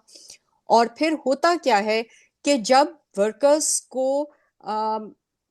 एक फॉर्मल जो सिस्टम है उसके तहत जो बेनिफिट्स होते हैं, जिसमें सबसे इंपॉर्टेंट हेल्थ बेनिफिट है, हमने ऑश का जिक्र नहीं किया ऑक्यूपेशनल सेफ्टी एंड हेल्थ का, लेकिन मैं इनफॉर्मेलिटी के हवाले से जरूर करूंगी कि जो इनफॉर्मल इकोनॉमी है उसमें हम ऑश स्टैंडर्ड्स की कोई कंप्लायंस जो है उसको इंश्योर नहीं कर सकते। अजीज बलूचिस्तान से बिलोंग करते हैं, वहां बहुत बड़ा माइनिंग सेक्टर है और अजीज को बहुत अच्छी तरह से पता है कि माइनिंग सेक्टर में जो वर्किंग कंडीशंस है, basically mining sector is also very informal. और हालांकि वो लॉज से गवर्न होता है लेकिन उन लॉज की इम्प्लीमेंटेशन बहुत वीक है। और जो स्टैंडर्ड्स होने चाहिए ऑक्यूपेशनल सेफ्टी एंड हेल्थ के, वो नहीं फिर एम्प्लॉयर्स जो हैं उनको कंफर्म करते। बैंगल इंडस्ट्री का आपने सुना होगा, ये चूड़ियां जहां बनती हैं हैदराबाद में, बहुत बड़ी इनफॉर्मल इकोनॉमी में बैंगल इंडस्ट्री है। वहां पे औरतों की जो रिस्ट्स हैं वो बर्न्स उसमें लग जाते हैं, कट्स लग जाते हैं उनको, बैंगल्स को, मर्दों के भी बैंगल्स को फ्लेम के ऊपर जोड़ते हुए। तो there is a huge plethora of issues. और अगर आपको इसमें इंटरेस्ट है तो I would love to have a session with you on informality. और दूसरा, इस दफा की जो एक थीम है मे डे की, हमेशा एक ग्लोबल लेवल पे जो मुल्क सेलिब्रेट करते हैं मे डे, वो थीमेटिक तौर पे करते हैं। तो पता है इस दफा की थीम क्या है? किसी को अगर अंदाजा है तो क्या हो सकती है? जो आजकल रेजिंग डिबेट है वो इनइक्वालिटी की है ग्लोबल लेवल पे। तो the theme is workers versus billionaires. मतलब ये कि जो कॉर्पोरेट सेक्टर है उसमें इतनी ज्यादा वेल्थ एक्यूमुलेशन हो चुकी है, लेकिन वो वर्कर वेलफेयर के लिए ट्रिकल डाउन नहीं हो रही। इंडिया में भी ये बहुत कंप्लेंट है, पाकिस्तान में हम उसको इतना ज्यादा नहीं डिस्कस करते क्योंकि वेल्थ कंसंट्रेशन उस लिहाज से नहीं है जितनी ग्लोबली है। तो ये आई फेल्ट के चूंकि यहाँ पर कोई वर्कर का रिप्रेजेंटेटिव मौजूद नहीं है, तो I should become some kind of a voice for their rights and say कि इनफॉर्मेलिटी, बेशक वहाँ जॉब्स हैं, वहाँ एम्प्लॉयमेंट अपॉर्चुनिटीज हैं, लेकिन जो वहाँ की वर्किंग कंडीशंस हैं उनकी कोई मॉनिटरिंग नहीं है। अब मसलन अगर फूड पैंडा का एक ड्राइवर जो है बेचारा, वो यूथ है, वो अगर एक्सीडेंट उसका हो जाए, there is no way he can get compensation from the employer for that accident, and he might have an accident which will strip him of his employment opportunity with food panda. तो ये एक construction worker अगर बहुत ऊंची किसी height से गिर पड़े और वो रजिस्टर्ड ना हो और कोई उसे एक्सीडेंट इंश्योरेंस नहीं है, उसके पास कोई डिसेबिलिटी बेनिफिट नहीं है, वो उसकी टांग टूट जाए, उसका बाजू टूट जाए, वो कभी फिर ठीक तरह से काम ना कर सके, उसके पीछे 10 लोग डिपेंडेंट हैं उसके एम्प्लॉयमेंट पे। तो ये कुछ एग्जांपल्स हैं, stark examples of informality which need to be taken seriously. Okay, thank you thank you ma'am, thank you very much. Doctor Aziz की तरफ चलते हैं। जी। डॉक्टर अजीज, आपने ट्रेनिंग वालों के साथ काम किया बहुत सारे रोज, माइनिंग का मैम ने जिक्र किया जहाँ पे इनफॉर्मेलिटी बहुत ज्यादा है। दोनों क्वेश्चन आपकी तरफ फेंकूंगा। एक तो ट्रेसर इंटरवेंशन की जो आपकी स्टडी थी उसमें क्या एग्जैक्टली मैंने 25% से ज्यादा क्यों एम्प्लॉयमेंट क्रिएट नहीं हो सकती? क्या वो लोग डिसइंटरेस्टेड होते हैं बिल्कुल ही कि जी हमें स्कॉलरशिप मिल गया, हमने ट्रेनिंग कर ली है, जब कभी अच्छी जॉब मिलेगी तो करेंगे, अदरवाइज हम अगली ट्रेनिंग कर लेंगे क्योंकि स्कॉलरशिप मिल रहा है वहाँ पे नेफटेक में या कहीं और किसी और organisation. What is the lacuna, what are the problems वहाँ पे ट्रेनिंग के पूरे सेटअप को देखे? हालांकि नेफटेक में आके डॉक्टर लुबना काम कर रही है, लेकिन सिंस आपकी इसी फील्ड से हैं तो over to you. Yes, thank you, Ali Kamal. Thank you. Thank you. Specially क्योंकि मेरे जो है वो मेंटोर्स प्लस टीचर सारे जो है वो ऑन द पैनल। हावेवर थोड़ा सा इनफॉर्मेलिटी और जनरल लेबर स्टैटिस्टिक्स से जो टीवेट जो रिस्पॉन्सेज है in the context of the labour market या लेबर मार्केट आउटकम्स, उस हवाले से थोड़े से जो रिसर्च बेस्ड या रिसर्च स्टडी बेस्ड जो इंसाइट्स है I would try to share.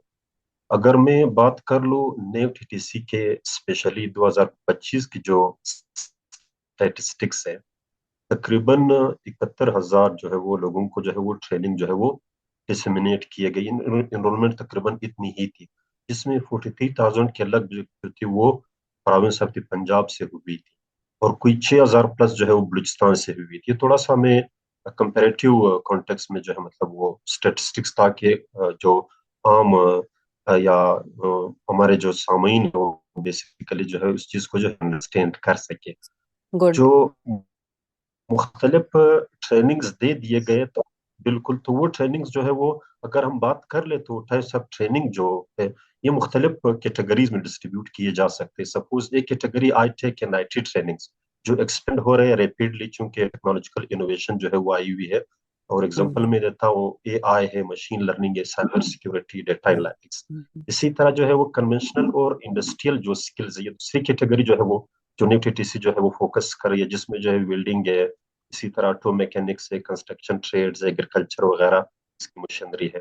Third पे अगर कोई बात करे तो ये सर्विस सेक्टर और लिवलीहुड स्किल्स है, जिसमें इससे पहले भी हमारे पैनलिस्ट ने बात की, जिसमें केयर गिवर है, हाउस मेड है, चाइल्ड केयर है। इसमें बहुत मशहूर जो हॉस्पिटलिटी और टूरिज्म है जिसकी बहुत पोटेंशियल है पाकिस्तान में। इसी तरह जो वेल्डिंग वगैरह है या जो ब्यूटिशियन है, फीमेल स्पेसिफिक स्किल्स वगैरह। फोर्थ वन जिस पे हम लोग जो है वो बात कर ले तो ये बेसिकली स्पेशलाइज्ड स्किल्स है, जो बिल्कुल आप कह सकते हैं पाकिस्तान जो इकोनॉमिक प्रायोरिटीज है और एक्सपोर्ट स्ट्रेटेजीज उड़ान पाकिस्तान के कॉन्टेक्स्ट में या SIFC या स्पेशल इकोनॉमिक जोन्स के कॉन्टेक्स्ट में है। इसमें एक्सपोर्ट इंडस्ट्री ड्राइविंग स्किल्स है, जिस तरह इसमें माइनिंग और मिनरल्स का सेक्टर भी जो मेंशन किया वो भी आ रहा है। तो अगर इन स्किल्स के हवाले से हम लोग जो है वो बात कर ले तो नो डाउट कि the skills are actually focusing what actually the labour markets demands these days. और ये न्यू टीटीसी की जो पॉलिसी है प्लस उसकी जो इम्प्लीमेंटेशन या एग्जीक्यूशन जो प्रोग्राम है कंप्लीटली ये बेसिकली उसको फॉलो भी कर रहा है। हावेवर लेकिन जो ओवरऑल लेबर मार्केट आउटकम इसका जो है वो हम लोग जो है वो देख ले तो स्टेटिस्टिक्स जो है वो बुरे भी नहीं है और हम ये कह सकते हैं अच्छे भी नहीं है। सपोज एम्प्लॉयमेंट जो रेट है ये कोई 50 से 55% के बीच में जो है मतलब ये हमें बताया जा रहा है कि अगर 100 लोग जो है वो ट्रेनिंग लेते हैं कोई 50 या 53% जो है उसे एम्प्लॉयमेंट मिल ही जाता है। और मोस्टली जो है ये IT रिलेवेंट जो है वो उसमें ज्यादा जो है मतलब ये रिपोर्ट किया गया है। और इसी तरह जो है वो सेकंड जो हम जिस चीज पर जो है मतलब वो बात कर सकते हैं वो ये है कि जिस तरह आपने बताया था कि ट्रेसर जो स्टडी है तो उसमें क्यों एम्प्लॉयमेंट रेट कुछ इस तरह जो है मतलब वो नहीं अफेक्ट हो रहा। सबसे बड़ा इशू जो है वो यहाँ पर जो ट्रेनिंग सप्लाई साइड की जो क्वालिटी है वो सबसे बड़ा मसला है। सप्लाई साइड क्वालिटी से बेसिकली मेरा ये मुराद है कि जो न्यू टीटीसी ने जिन इदारों को जो है वो इन्वॉल्व किया हुआ है और वहाँ जो स्किल्स दिए जाते हैं उसमें इम्प्रूवमेंट की जब हम भी ट्रेसेस स्टडी में क्वेश्चन जो है वो रखते हैं, तो हम रिस्पोंडेंट से ये पूछते हैं कि आपकी जो इस वक्त स्टेटस है लेबर मार्केट आउटकम्स, एम्प्लॉयमेंट और अर्निंग के हवाले से, अगर आपकी ये जो स्किल आपने ली है 3 महीनों की है, 6 महीनों की या 1 साल का है, इसमें कितनी इंप्रूवमेंट की गुंजाइश की मुख्तलिफ कंपोनेंट्स में, वर्कशॉप में सपोज, इंडस्ट्रियल एंगेजेस के साथ, प्रैक्टिकल जो एक्सपोजर है उसके साथ, या दूसरे जो टेक्निकल एट्रीब्यूट है उसके साथ, या इंस्ट्रक्टर की जो मतलब क्वालिफिकेशन है उस हवाले से, एक्सपर्टीज है, या जो थ्योरी है उस हवाले से। तो ज्यादातर जो है मतलब जो स्टडीज हमारे जो मतलब पायलट को हो या ओरिजिनल स्टडीज को हो, तो उसमें ये चीज मेंशन आई, रिस्पोंडेंट ने ये बताया है, इन मेजॉरिटी ऑफ द केसेस तो हम 4 कैटेगरीज देते हैं। 25% तक जो है मतलब इस हर कैटेगरी में जो है मतलब इम्प्रूवमेंट की जरूरत है, या 25 से 50% इंप्रूवमेंट की जरूरत है कि आपकी लेबर मार्केट आउटकम्स बेहतर होती या up to the market level होती, या 50 से 75% जो है इन मुख्तलिफ कंपोनेंट्स में जो है वो जरूरत है, या 75 से 100%। तो लास्ट जो 2 कैटेगरीज है वहाँ मोर देन 50% जो रिस्पोंडेंट्स है उसने लास्ट 2 कैटेगरीज में जो है उन्होंने टिक किया है। तो इसका ये मतलब हुआ कि इस वक्त ओवरऑल जो मुख्तलिफ कंपोनेंट से इसके ट्रेनिंग मैकेनिज्म का प्रोविजन इस साइड पे मुख्तलिफ इदारों में, स्पेशली जो प्राइवेट सेक्टर में है, या ये कैस्केडिंग लेवल के छोटे छोटे जो ऑर्गेनाइजेशन है जो थोड़ी सी अपनी अप्रोच मुख्तलिफ किस्म की यूज करके और ट्रेनिंग जो मतलब प्रोग्राम्स है वो लेते हैं। अब जाहिर है वो ऑर्गेनाइजेशन काम करते हैं, उसने अर्न भी करना, एम्प्लॉइज को भी जो है वो देने हैं सैलरीज वगैरह, सही है, तो और खुद भी कुछ कमाना है। तो इस हवाले से वहाँ अमूमन जो रिस्पोंडेंट हम रिस्पॉन्ड करते हैं वो ये कहते हैं कि कम अज कम 50 से 75% या 75 से 100% मुख्तलिफ components of the training provision में इम्प्रूवमेंट की जरूरत है। ये अगर इस इम्प्रूवमेंट आ जाए, फिर इसके बाद हमारे लेबर मार्केट जो आउटकम्स है in the context of the both the earnings and in the context of the employment opportunities, ये जो है वो बढ़ जाती है। तो ये सबसे बड़ा जो है मतलब रिसर्च स्टडी के जो इनसाइट्स वो बेसिकली ये बताते हैं। तो इसका ये मतलब हुआ कि इस वक्त जो क्वालिटी है, provision of the specific skills, जो 4 बड़े जनरली जो है वो हाईलाइटेड या मैक्रो जो एस्पेक्ट मैंने यहाँ मेंशन किए पहले कमेंट्स में, तो वहां पर इन चीजों की जरूरत है। तो क्वालिटी जो है वो सबसे बड़ा मसला है।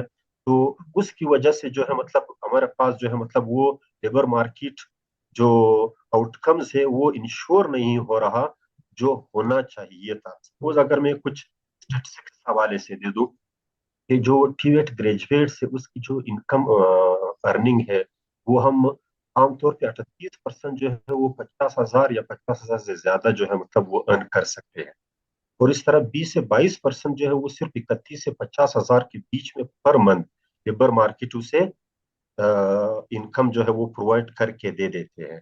तो इसका ये मतलब हुआ अब 31,000 या 30,000 ये तो मिनिमम वेज से भी जो है वो कम है। नो डाउट कि स्टेटस जो है वो मुख्तलिफ जो 4 कैटेगरीज बताए थे TVET के वो डिफरेंट है, जिसमें आप कह सकते हो जो ग्लोबल सर्टिफिकेशन प्रोग्राम्स है उसमें सबसे ज्यादा एम्प्लॉयमेंट सक्सेस, लेकिन जो वोकेशनल और लोकली डिमांडेड जो मुख्तलिफ स्किल्स है तो उसमें जो है वो एम्प्लॉयमेंट सक्सेस सबसे कम है।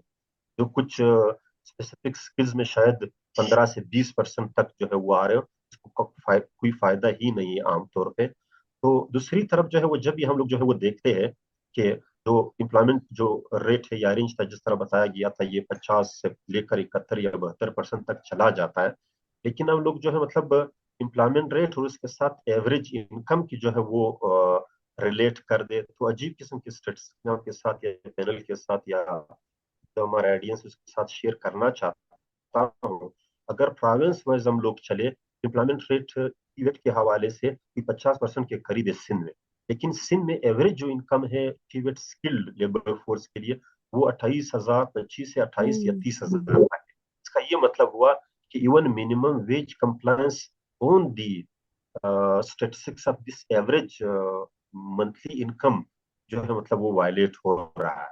इसी तरह जो है पंजाब में भी जो है कोई 50 से 55% तक एम्प्लॉयमेंट रेट है, लेकिन यहाँ भी जो है कोई 25 से 27 या 28,000 के बीच एवरेज इनकम जो है वो आउटकम आ रही है।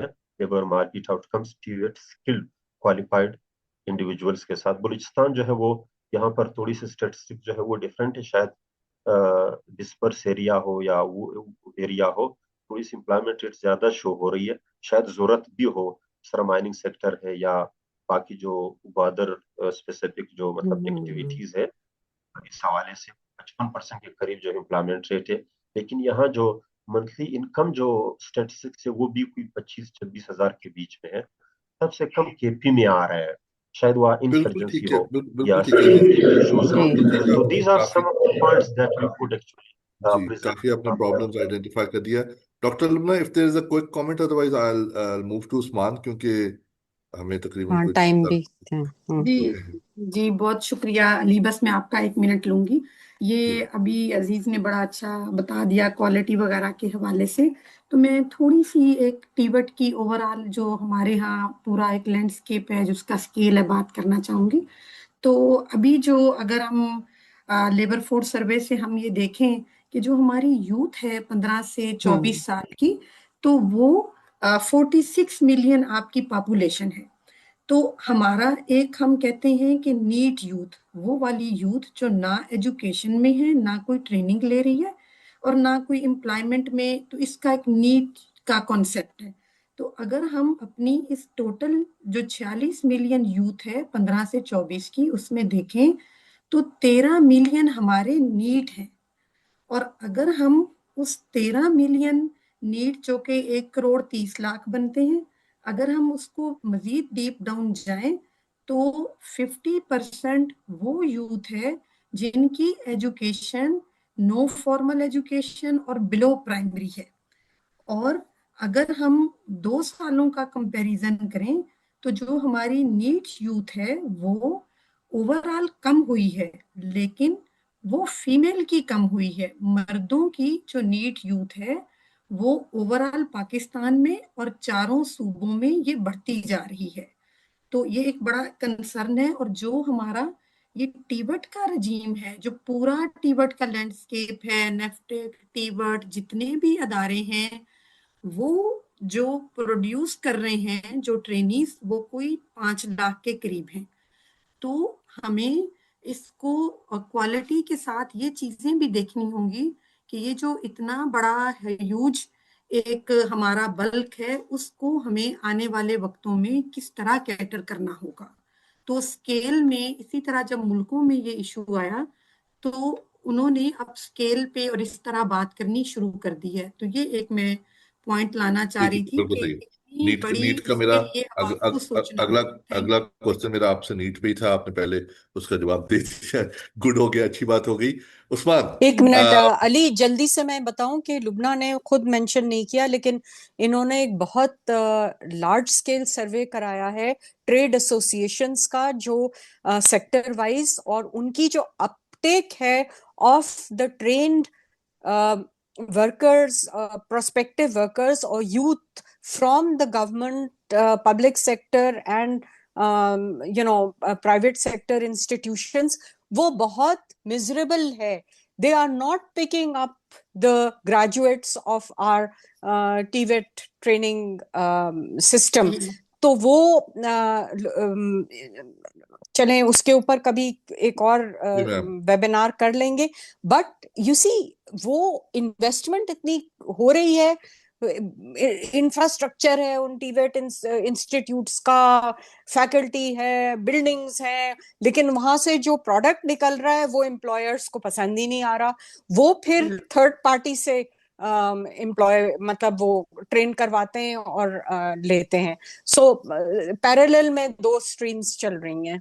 बिल्कुल ठीक है। हाँ जी उस्मान जी, साहब, आप थैंक क्यों यू। नहीं हायर करते भाई? क्यों प्राइवेट सेक्टर हमारे नेफ्टेक और टेफ्टा इंस्टीट्यूशन से जो लोग निकल रहे हैं, इतने अच्छे ट्रेन लोग निकल रहे हैं, क्वालिटी, चले थोड़ी सी क्वालिटी डाउन होगी, क्यों नहीं आप लोग लेते हैं? आप तो लाइजन करते हैं between the employer and the labour market.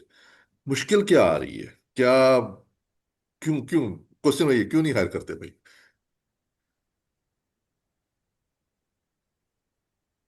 आवाज नहीं आ रही उस्मान की।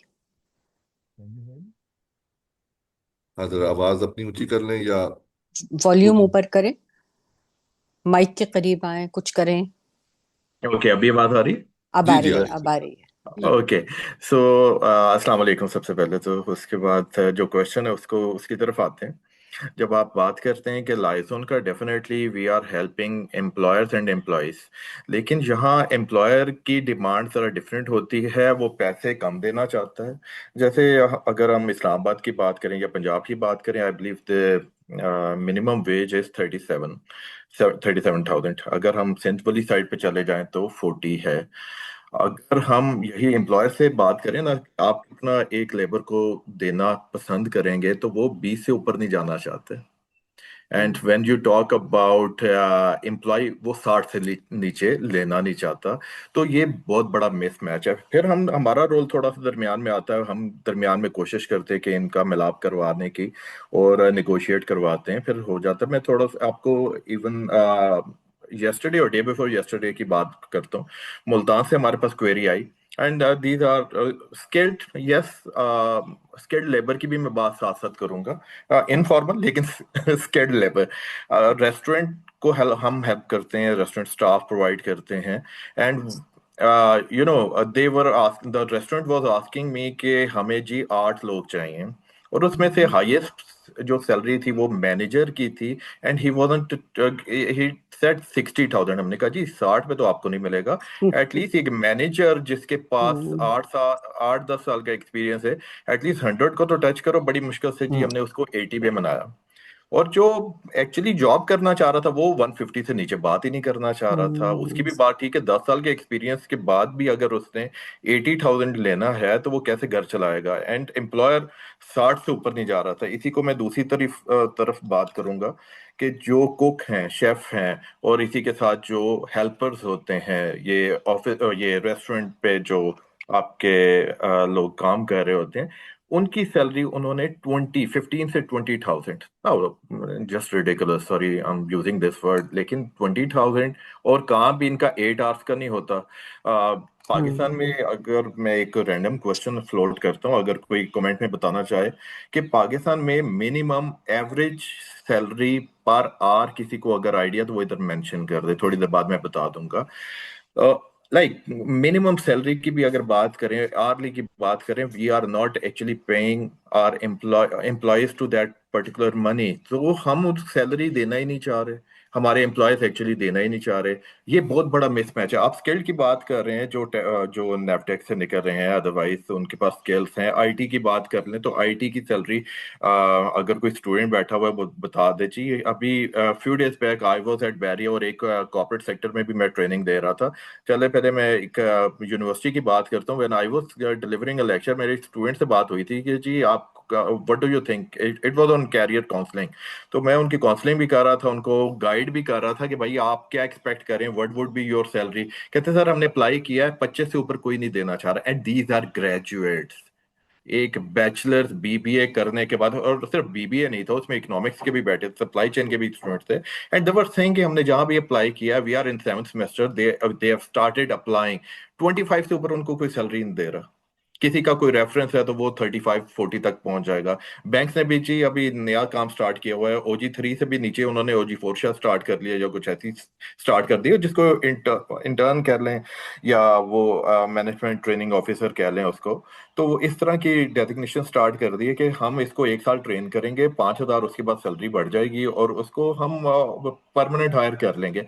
This is the situation even in are, जिसको हम कहते हैं ना सो कॉल्ड फॉर्मल इकोनॉमी, या हम कहते हैं जी जी ये हमारे प्रॉपर बैंक्स हैं, रजिस्टर्ड बैंक्स हैं। वो अगर किसी को सैलरी जो गवर्नमेंट ने तय की हुई है वो नहीं दे रहे, तो what you are talking about the private sector. तो ये तो हर जगह अनफॉर्चुनेटली यही है, which is a sad reality actually.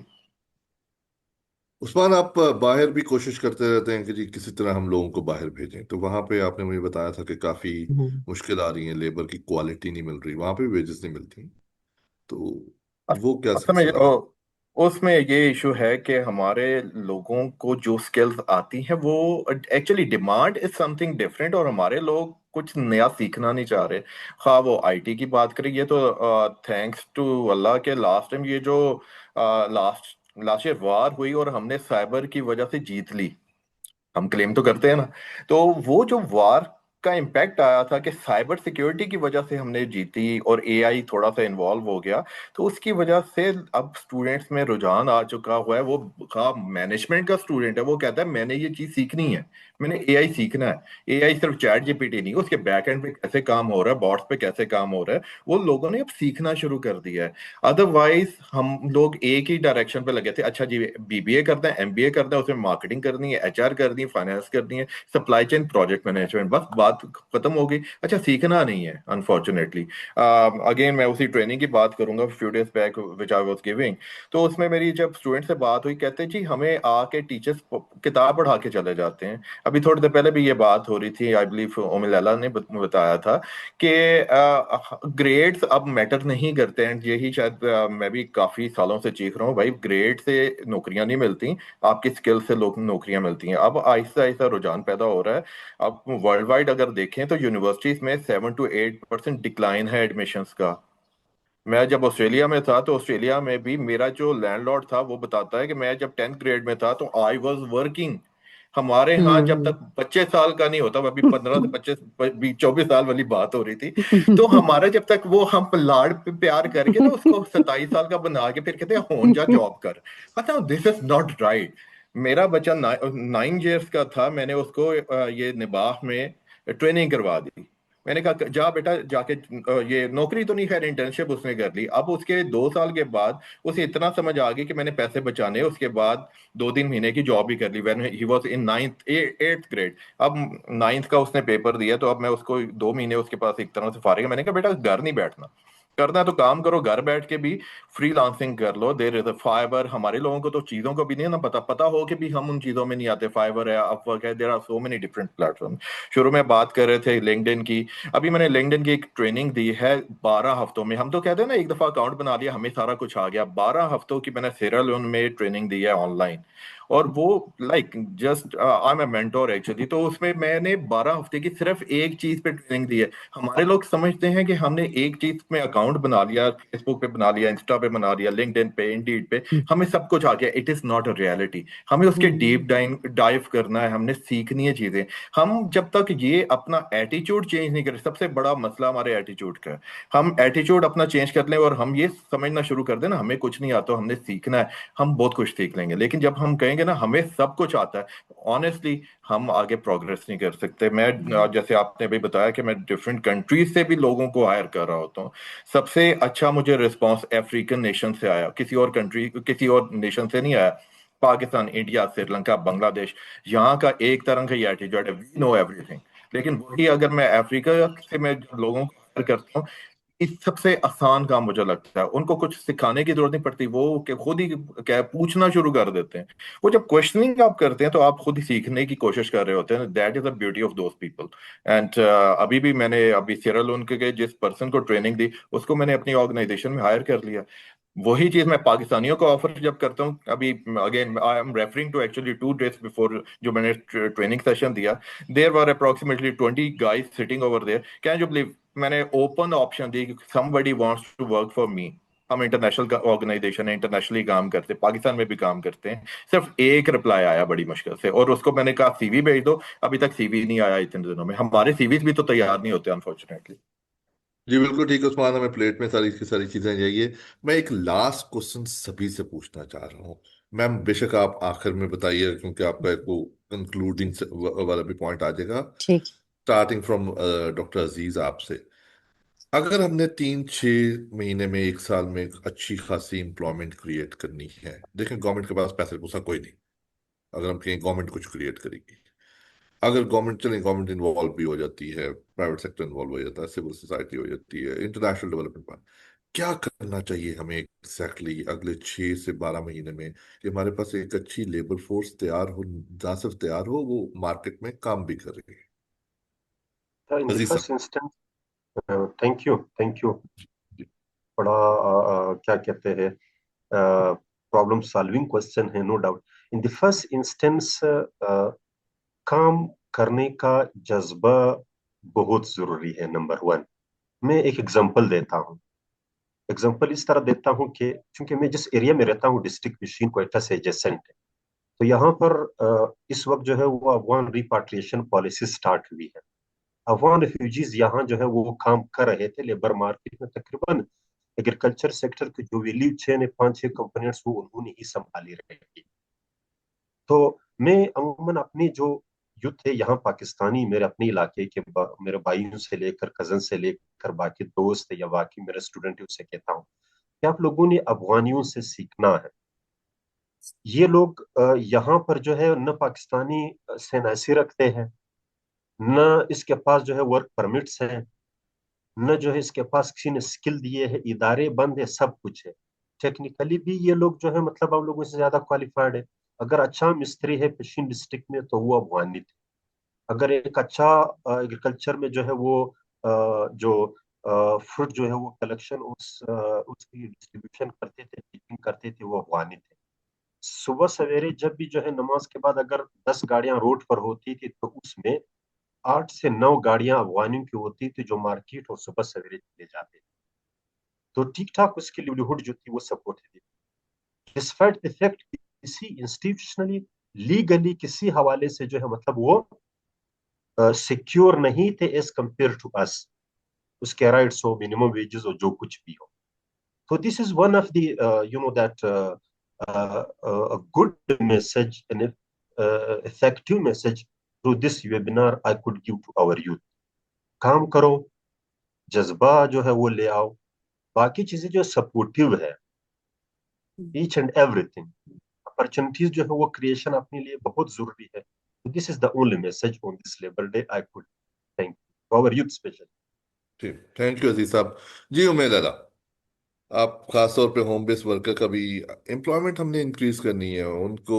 Formal sector में वो है, इनफॉर्मल में या इनफॉर्मल फॉर्मल में जिसमें भी है, इक्विटी भी उनके पास होती है, वो कहीं इन्वेस्ट भी करवा मैं थोड़ा सा मैं जो आप अभी डिस्कशन उस्मान साहब ने की, मैं थोड़ा सा उस पर भी पॉइंट ऑफ व्यू अपना रखना चाहूंगी और उसके बाद फिर जाहिर है आई थिंक ये जो गैप आ रहा है ना हमारे पास, हमारे एजुकेशन सेक्टर और उसके बाद हमारा एम्प्लॉयमेंट और फिर टी वेट्स, ये सब रीअलाइंड होने की जरूरत है। तो सिंपल इसका फॉर्मूला ये हो सकता है कि हमारा प्राइवेट सेक्टर के पास बहुत जॉब अपॉर्चुनिटीज हैं और उनको चाहिए, तो हमारा प्राइवेट सेक्टर के साथ हमारा पब्लिक सेक्टर एजुकेशन जुड़े और उसमें टी वेट्स जो हैं वो वहां पर जो उनकी डिमांड के मुताबिक है, डिमांड एंड सप्लाई के दरमियान बेसिकली जो मसला आ रहा है ना वो यहाँ पे यही आ रहा है कि जो प्राइवेट सेक्टर में डिमांड है वो हम सप्लाई क्रिएट ही नहीं कर रहे। सो इस पूरे ऑर्डर को चेंज करने के लिए हमें इन तीनों को इकट्ठा लाना पड़ेगा। ये डिस्कशन अभी वर्ल्ड बैंक में रिसेंटली हुई थी, तब मैं उस वक्त कमीशन की चेयर थी, तो वहां पर भी हमने ये बात की थी कि जरूरी है। हमारे पास एग्जाम्पल्स हैं प्राइवेट सेक्टर में। फैसलाबाद ने उन्होंने अपनी नीड के मुताबिक इंस्टीट्यूशन खोला है जहां पर उनको 4 साल का डिप्लोमा दिया जाता है और वो फिर वहां पे एम्प्लॉयमेंट होते हैं। सो ये हमें करने की प्राइवेट सेक्टर की डिमांड को सामने रखते हुए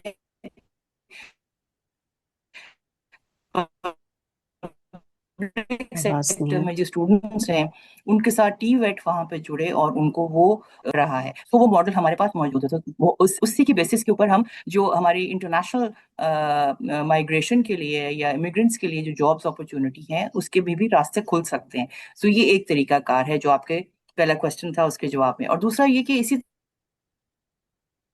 वर्कर्स हैं जो माइक्रो एंटरप्रेन्योरशिप है उनको भी लाने की जरूरत है। वहां पर भी हमें जरूरत है कि तो प्राइवेट सेक्टर एंगेज हो, फिर इसके साथ साथ ऐसे मॉडल्स जो हो चुके हैं जिसमें बहुत सारे इदारों ने, हमारे इदारे ने भी काम किया और भी कर रहे हैं, उनको स्केल अप किया जाए, जहां पर हम पीस रेट के लिए और तरीके से काम करें और जो माइक्रो एंटरप्रेन्योर्स हैं उनको हम बिजनेसेस में लाने के लिए या हम माइक्रो से उनको स्मॉल की तरफ लेकर आए ताकि उनकी ग्रेजुएशन शुरू हो और वो अपनी लोकल मार्केट से शुरू करें फिर इंटरनेशनल मार्केट का हिस्सा बने। सो ये वो चीजें हैं जिसमें हमें देखना पड़ेगा। और फिर इसमें बहुत ज्यादा पोटेंशियल है सोशल एंटरप्रेन्योरशिप का, जहां पर आप कम्युनिटी ग्रुप्स में खवातीन को ऑर्गेनाइज करके, वहां पे नई जनरेशन यूथ को ऑर्गेनाइज करके, मेल्स को ऑर्गेनाइज करके आप उनके लिए जो भी यहाँ पे बात हो रही थी IT बेस्ड जो अपॉर्चुनिटीज हैं उनको लेकर आए। और हमारे पास इस वक्त क्लाइमेट रिजिलियंस के अंदर बहुत ज्यादा हम इको फ्रेंडली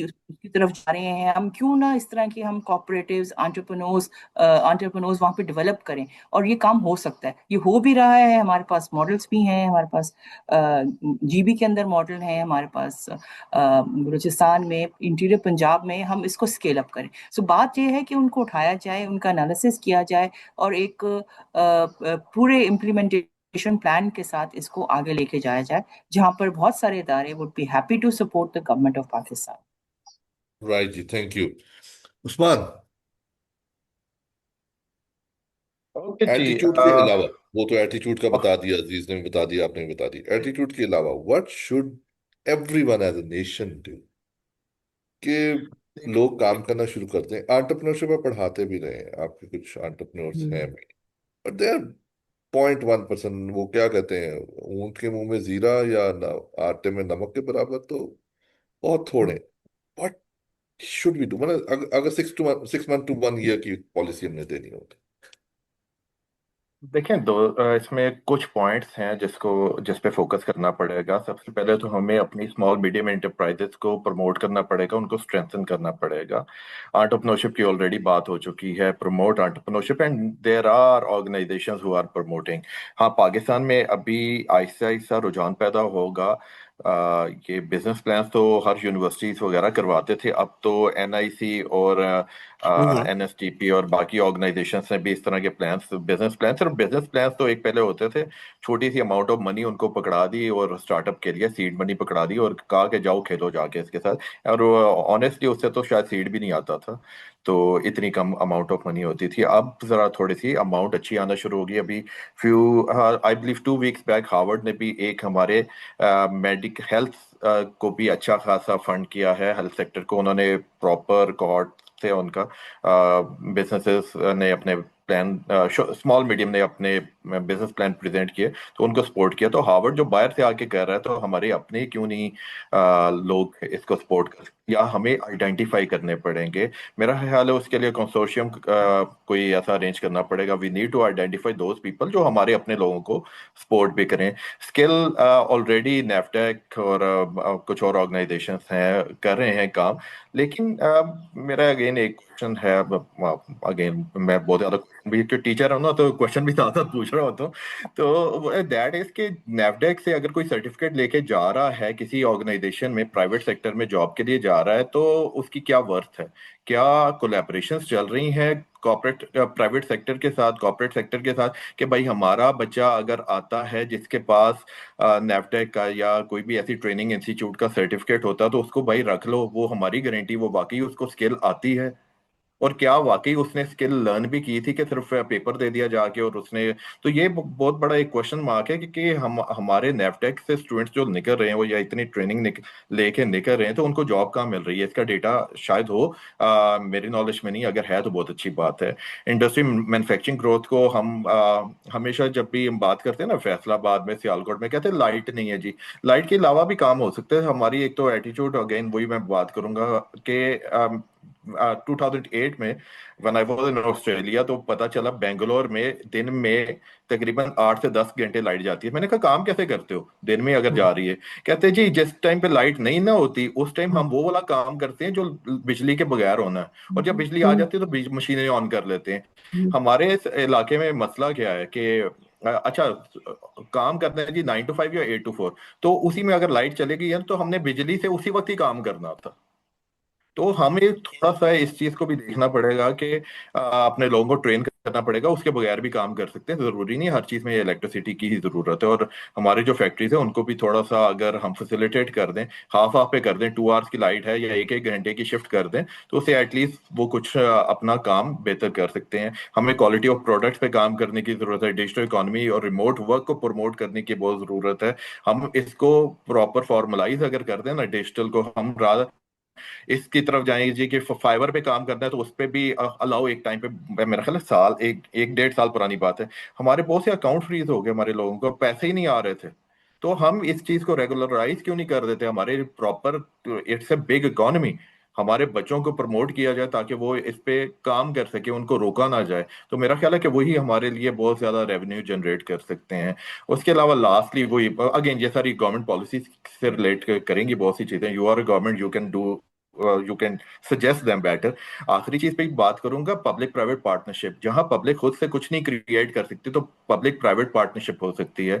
इस्लामाबाद में जैसे ग्राउंड्स, जैसे आपको आइडिया होगा कि ग्राउंड्स अब सारी जो है वो इन्होंने एक ऐप पे लाके खड़ी कर दी है। अच्छी बात है, मैं ये नहीं कहूंगा कि वो बुरी चीज है, लेकिन अगर कुछ ग्राउंड्स हैं, अगर बच्चों को मना ना किया जाए, एक ग्राउंड को खोद के चले जाते हैं सीडीए वाले, रादर देन खोद के चले जाना, अगर वो भी किसी प्राइवेट के हवाले कर दिया जाए, उसको मल्टीपर्पज ग्राउंड बना दिया जाए, ये छोटी सी एग्जांपल मैं शेयर कर रहा हूँ, तो वो एक अच्छा रेवेन्यू जनरेट कर सकते हैं। उसमें पब्लिक को भी फायदा है, प्राइवेट को भी फायदा है, और जो लोग खेलने वाले हैं, उनको भी स्किल्स आएंगे। यहाँ इस्लामाबाद से हम हमेशा कहते हैं कोई स्पोर्ट्समैन क्यों नहीं निकलता, या बहुत कम क्यों निकलते हैं, हमारे पास ग्राउंड ही नहीं है। तो ये एक जी अगेन ठीक है छोटी सी उस्मान, हम बात। मेड डे तो पे वापस आते हैं। तहमीना, आपका क्वेश्चन था, आपका क्वेश्चन था Tahmina. Otherwise we I'll go to doctor Lubna Shanas.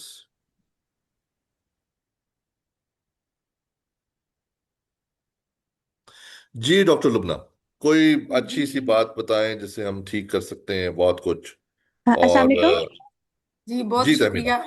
जी अच्छा, जी अस्सलाम वालेकुम। अच्छा, मेरे दो तीन क्वेश्चंस हैं। First of all, thank you so much for this very important conversation. मेरे दोनों उस्ताद बैठे हैं यहाँ पे, डॉक्टर आलिया तो हम सबकी उस्ताद हैं, और डॉक्टर लुबना भी। बहुत सीखा है मैंने इनसे और मजीद सीख रही हूँ। अच्छा, सो मेरे दो तीन एक दो तो चीज़ें जो मैं मैम से पूछना चाहती हूँ, और एक दो कमेंट्स हैं अबाउट टीवेट सेक्टर। अच्छा, टीवेट मौजूद है, जिसे अभी डॉक्टर अजीज ने बात की कि उनको जॉब्स मिल रही हैं, कहाँ मिल रही हैं। चूंकि मैंने एक स्टडी की थी, evaluation of Punjab skill development fund, तो उसके अंदर मुझे बहुत लिमिटेड डेटा उन्होंने प्रोवाइड किया, बिकॉज वो अपनी ट्रेसर एवेल्युएशंस करते रहते हैं, तो वो डेटा है, मगर वो डेटा की एक्सेस नहीं है। ये एक हमारा बहुत बड़ा चैलेंज है। तो इस पे आई थिंक किसी और जगह, किसी और प्लेटफॉर्म पे maybe we need to raise our voice. एक तो ये बात थी। दूसरा, जो मेरी जी स्टडी से निकल के चीज़ें आई थी, उसमें माइक्रो सर्टिफिकेशंस और हमारी certifications are not acceptable globally. शायद मैम ने भी यही बात रेज की थी। तो इसके लिए हमें टीवेट सेक्टर को अब थोड़ा सा अपनी उसको बेहतर करने की ज़रूरत है, कि हम जो अलाइन करें अपने आप को इंटरनेशनल माइक्रो सर्टिफिकेशंस के साथ, ताकि हमारे बच्चे यहाँ से निकल के ग्लोबली भी उनको मिले, ना सिर्फ कि वो फॉर एग्जांपल अगर वो शेखुपुरा में एक टीवेट सेक्टर में वहाँ पे कोई ट्रेनिंग ले रहा है, तो he should be able to work across the globe. कि कोई भी ऐसी बिल्कुल ठीक। ट्रेनिंग पोर्टफोलियोज चेंज होने की जरूरत है। जी जी ये जी तीन चार बिल्कुल बातें थी जो मेरी स्टडी में थी। मैम से मैं पूछना चाहती हूँ, आजकल मैम से भी और डॉक्टर लुबना से भी, आजकल मैं एक स्टडी कर रही थी, उसमें मैं एम्प्लॉयर्स से बात कर रही थी अबाउट ग्रेजुएट अनएम्प्लॉयमेंट।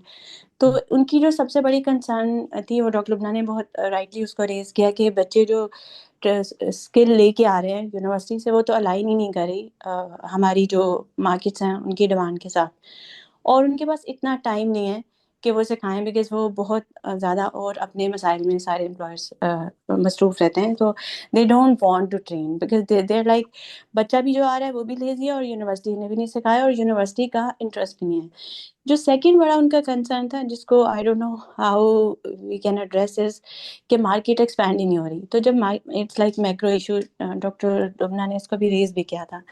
सो जब मार्केट एक्सपैंड ही नहीं हो रही, तो फिर हम क्या क्या हमारे फर्दर डायमेंशन हो सकती हैं, कि हम बच्चों को एंटरप्रेन्योरशिप ज़्यादा सिखाएं, या मैक्रो लेवल इशू को कैसे हम टैकल कर सकते हैं। तो बिल्कुल थैंक यू सो ठीक है much. Tahmina, thank for your question. Usman, certification के कोई इश्यूज आपको फेस हुए हैं कि जी ये तो बंदा सर्टिफाइड ही नहीं है, इसको हम कैसे हायर कर सकते हैं? एज सच, एज सर्टिफिकेट की उस पर बात आती है ना, if somebody is asking about certificate, यहाँ स्किल का गैप है।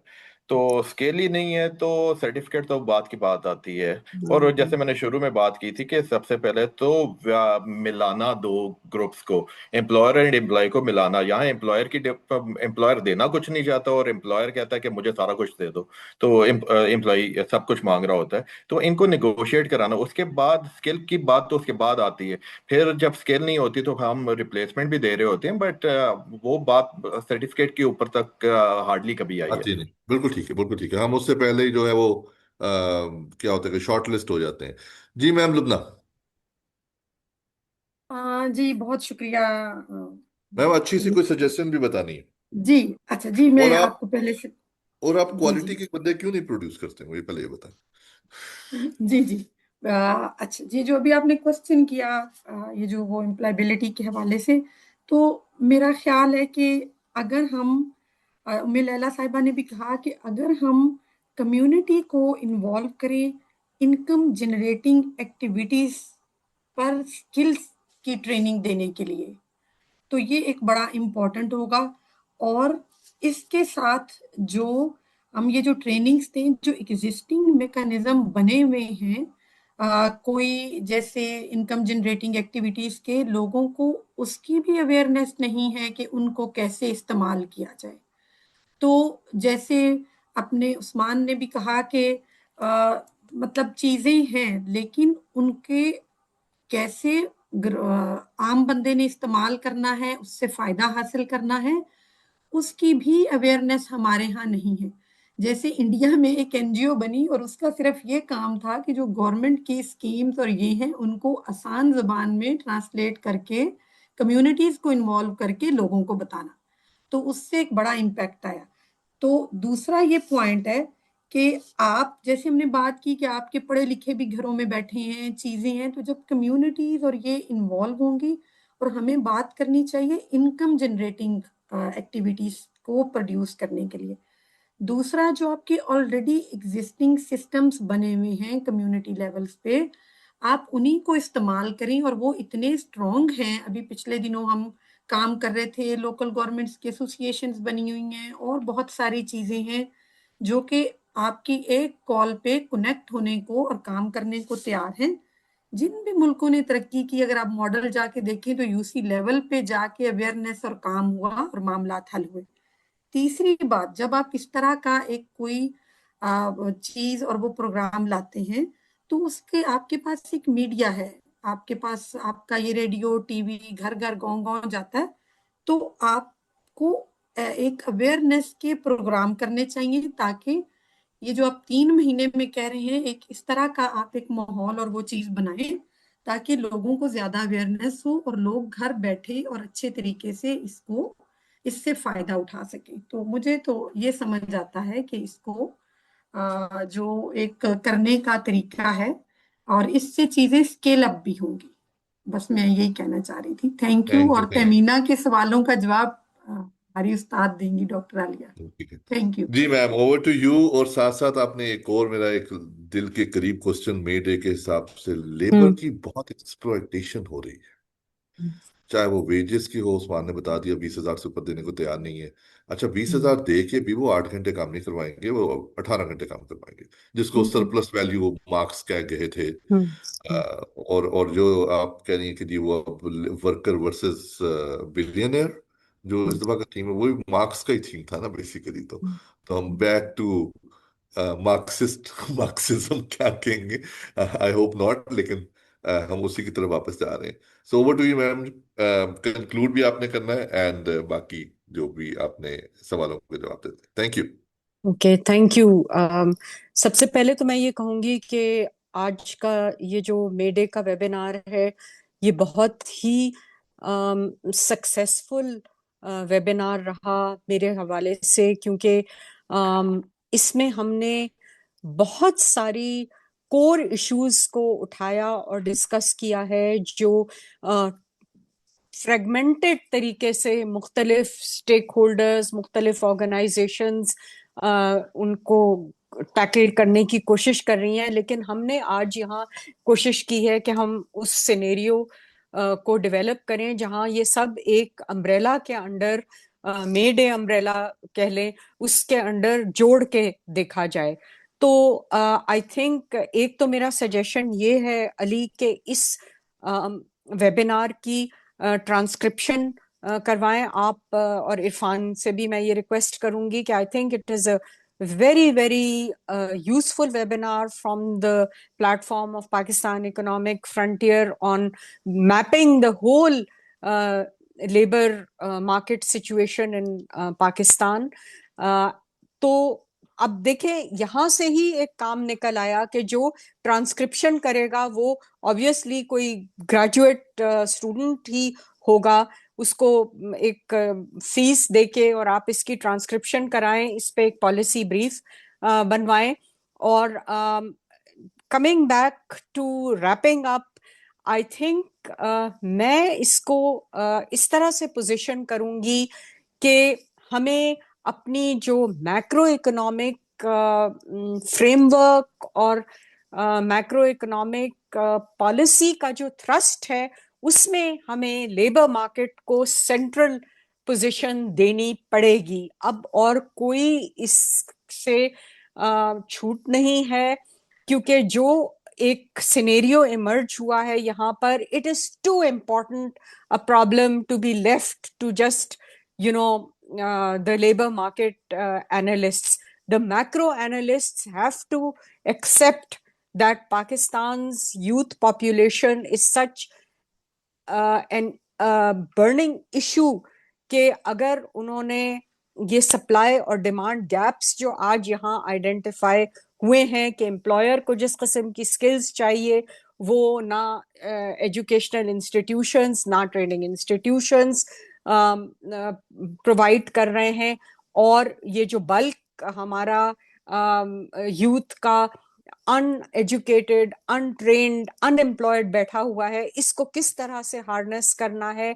लिहाजा there is no quick fix, लेकिन एक जो आजकल डिबेट हो रही है, और शायद यहाँ लोगों को इसका नाम सुन के थोड़ी सी हैरानी भी हो कि मैम अब ये क्या बीच में स्ट्रिंग ले आई, वो है इंडस्ट्रियल पॉलिसी की। And by that I don't mean कि सिर्फ मैन्युफैक्चरिंग।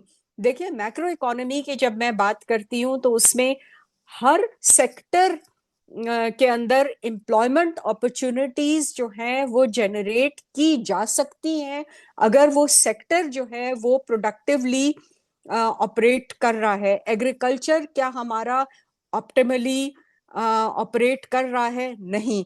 क्या हम जिस तरीके से एग्रीकल्चरल प्रोडक्टिविटी को बढ़ाना चाहिए हमें to feed the whole of Pakistan and to export also, क्या हम वो कर रहे हैं?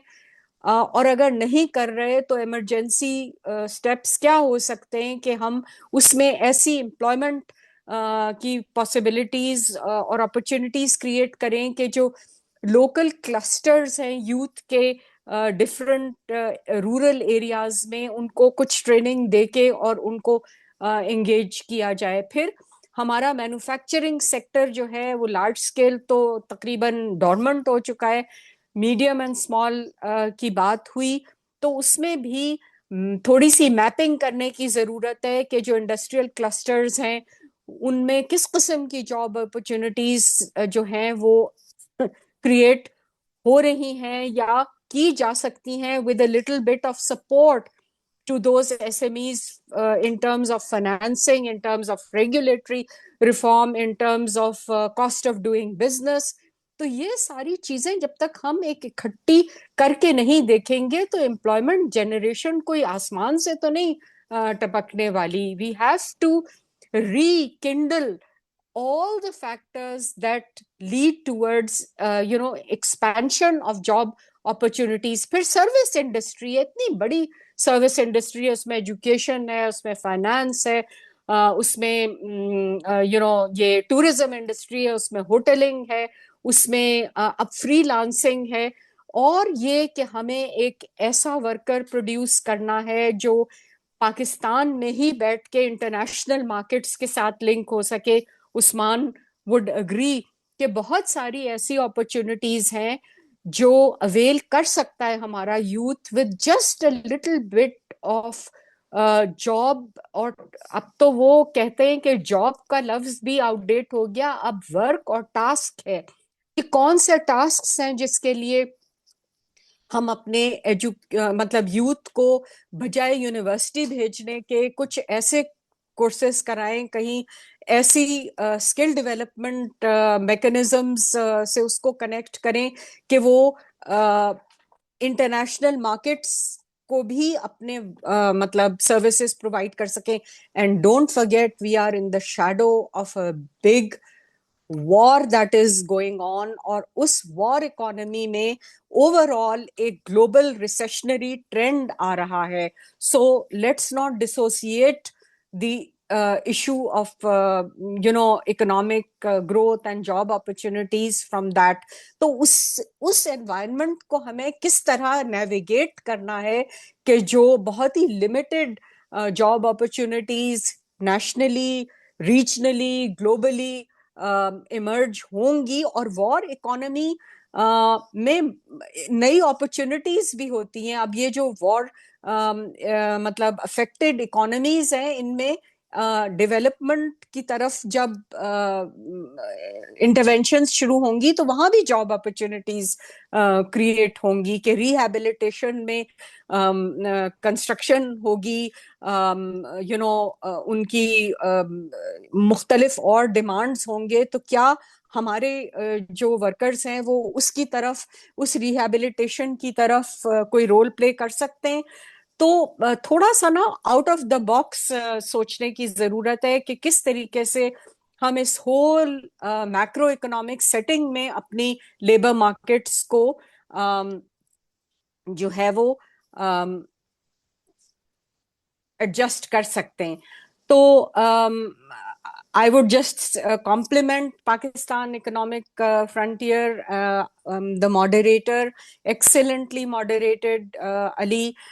Proud of you, and excellent contributions from all the panelists. And I think we should be very happy that we made our contribution as academics, as कुछ लोग policy makers की भी कैटेगरी में हैं यहाँ पर, to the May Day context. और देखें, लेबर की वैल्यू जो है वो उसकी प्रोडक्टिविटी से लिंक्ड है. आज भी उस्मान भी वाउच करेंगे कि ठीक है, अगर पाकिस्तान में एम्प्लॉयर एक स्किल्ड वर्कर को रिम्यूनरेट करने के लिए तैयार नहीं है, तो डिजिटल चैनल्स ओपन हैं, वो अपनी सर्विसेज मुख्तलिफ इंटरनेशनल ग्लोबल प्लेटफॉर्म्स पे भी ऑफर कर सकता है, और कहीं ना कहीं तो कोई ना कोई एम्प्लॉयर उसको पिक करेगा. सो thanks to the digital revolution, our workers are connected with the outside world also.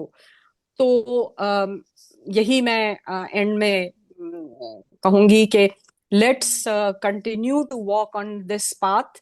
और अली, हो सकता है कि आपको जो ये एम्प्लॉयमेंट सेक्शन में जॉब मतलब आपकी प्लेसमेंट है इस वक्त, that can lead to better stakeholder consultation and better academia industry linkage. देखिए, जब हम इंडस्ट्री कहते हैं और इंडस्ट्रियल वर्कर, ये एक हम डोमेन को बहुत फिक्स्ड समझते हैं, तो ऐसी बात अब नहीं है.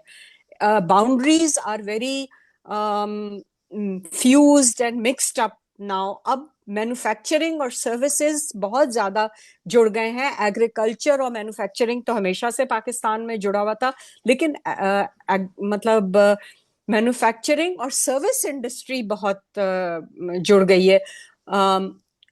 फिलीपींस ने किस चीज के ऊपर अपनी इकोनॉमी खड़ी की है? बीपीओ पे, बिजनेस प्रोसेसिंग पे.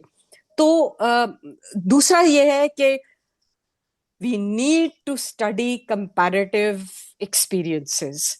तो अली, ये आपके लिए भी टास्क है कि जो ईस्ट एशियन इकोनॉमीज में जो बेहतर एग्जाम्पल्स हैं, और ये इंटर्न्स की बहुत एक समझें कि उनके लिए काम हो सकता है कि कंपैरेटिव रीजनल एक्सपीरियंसेस को स्टडी करें और देखें कि हम क्या अडॉप्ट कर सकते हैं वहां से. क्योंकि ये इल्म कोई ऊपर से तो किसी के ऊपर नाजिल नहीं हुआ.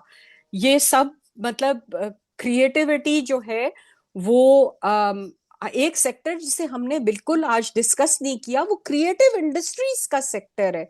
वो क्या है क्रिएटिव इंडस्ट्रीज? ये सारा आर्ट्स एंड एंटरटेनमेंट जो है वो एक बहुत बड़ी मतलब एक बहुत बड़ा इकोनॉमिक सेक्टर है. और उसमें बहुत सारे यूथ वर्कर्स जो हैं वो इन्वॉल्व हैं. हम क्यों उसको मतलब एक एम्प्लॉयमेंट जनरेशन के हवाले से उसको नहीं इम्पोर्टेंस देते।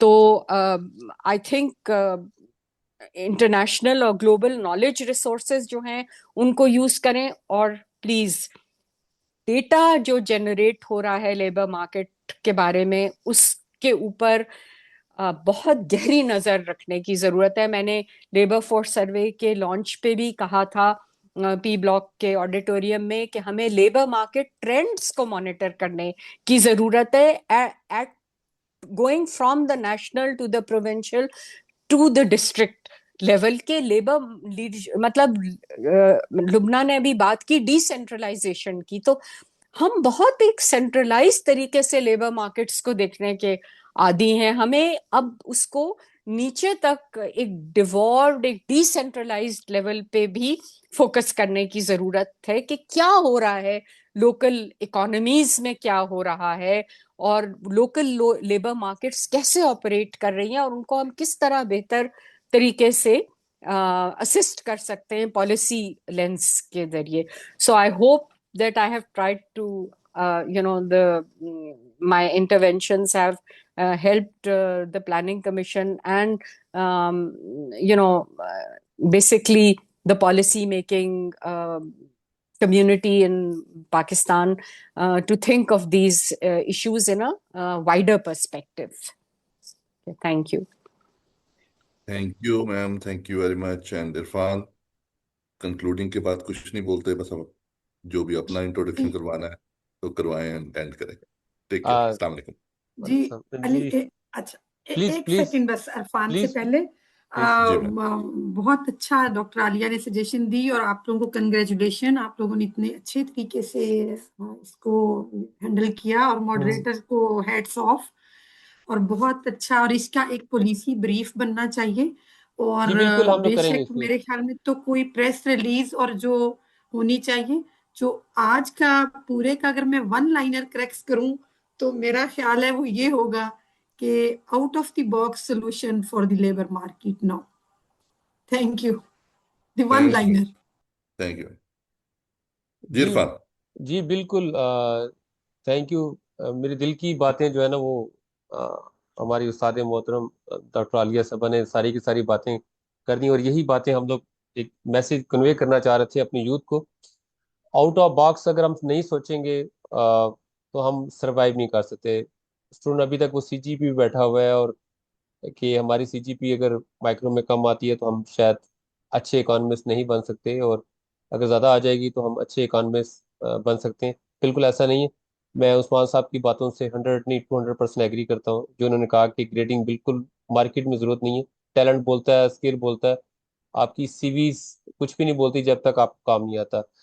मैंने डॉक्टर लुबना साहबा के साथ भी काम किया है, उनका टैलेंट देखा है, काम देखा है। She is really excel in their expertise. Doctor Aziz साहब के साथ भी मैं काम कर चुका हूँ, ये भी अपनी जो फील्ड वर्क और उस काम में काफ़ी माहिर रखते हैं। डॉक्टर आलिया साहबा जो है ये तो वैसे भी उस्तादों के उस्ताद हैं, अभी तक हम इनसे सीख रहे हैं। अभी भी डिफरेंट जितनी भी ऑर्गेनाइजेशंस हैं, इनकी बैक एंड हैंड पे मैडम साहबा की ही जो टेक्निकल हैंड्स हैं वो चल रहे होते हैं। तो आप सब लोगों का बहुत ज़्यादा शुक्रिया। हम लोग इंशाल्लाह ताला, मेरी टीम इस पर वर्किंग कर रही है, इसकी हम लोग प्रॉपर एक नोट्स, इसकी प्रेस रिलीज वो इंशाल्लाह ताला वो भी पब्लिक करेंगे और मीडिया तक इंशाल्लाह पहुंचाएंगे। आप सब लोगों का बहुत ज़्यादा शुक्रिया, थैंक यू। और इतना टाइम दिया। और 1 घंटे का सेशन था, और लग ही रहा था कि ये सेशन जो है वो खत्म होने वाला है। मैडम उम्मे लैला का बहुत ज़्यादा शुक्रिया, मैडम राबिया का, और हमारे एक और कुलीग जो आज हॉस्पिटल में, अल्लाह उनको सेहतयाब करे। आप सब लोगों का बहुत ज़्यादा शुक्रिया। थैंक यू, जज़ाकल्लाह। अल्लाह हाफिज़, टेक केयर। अल्लाह हाफिज। अल्लाह हाफिज। अल्लाह हाफिज़ जी। अल्लाह हाफिज। अल्लाह हाफिज।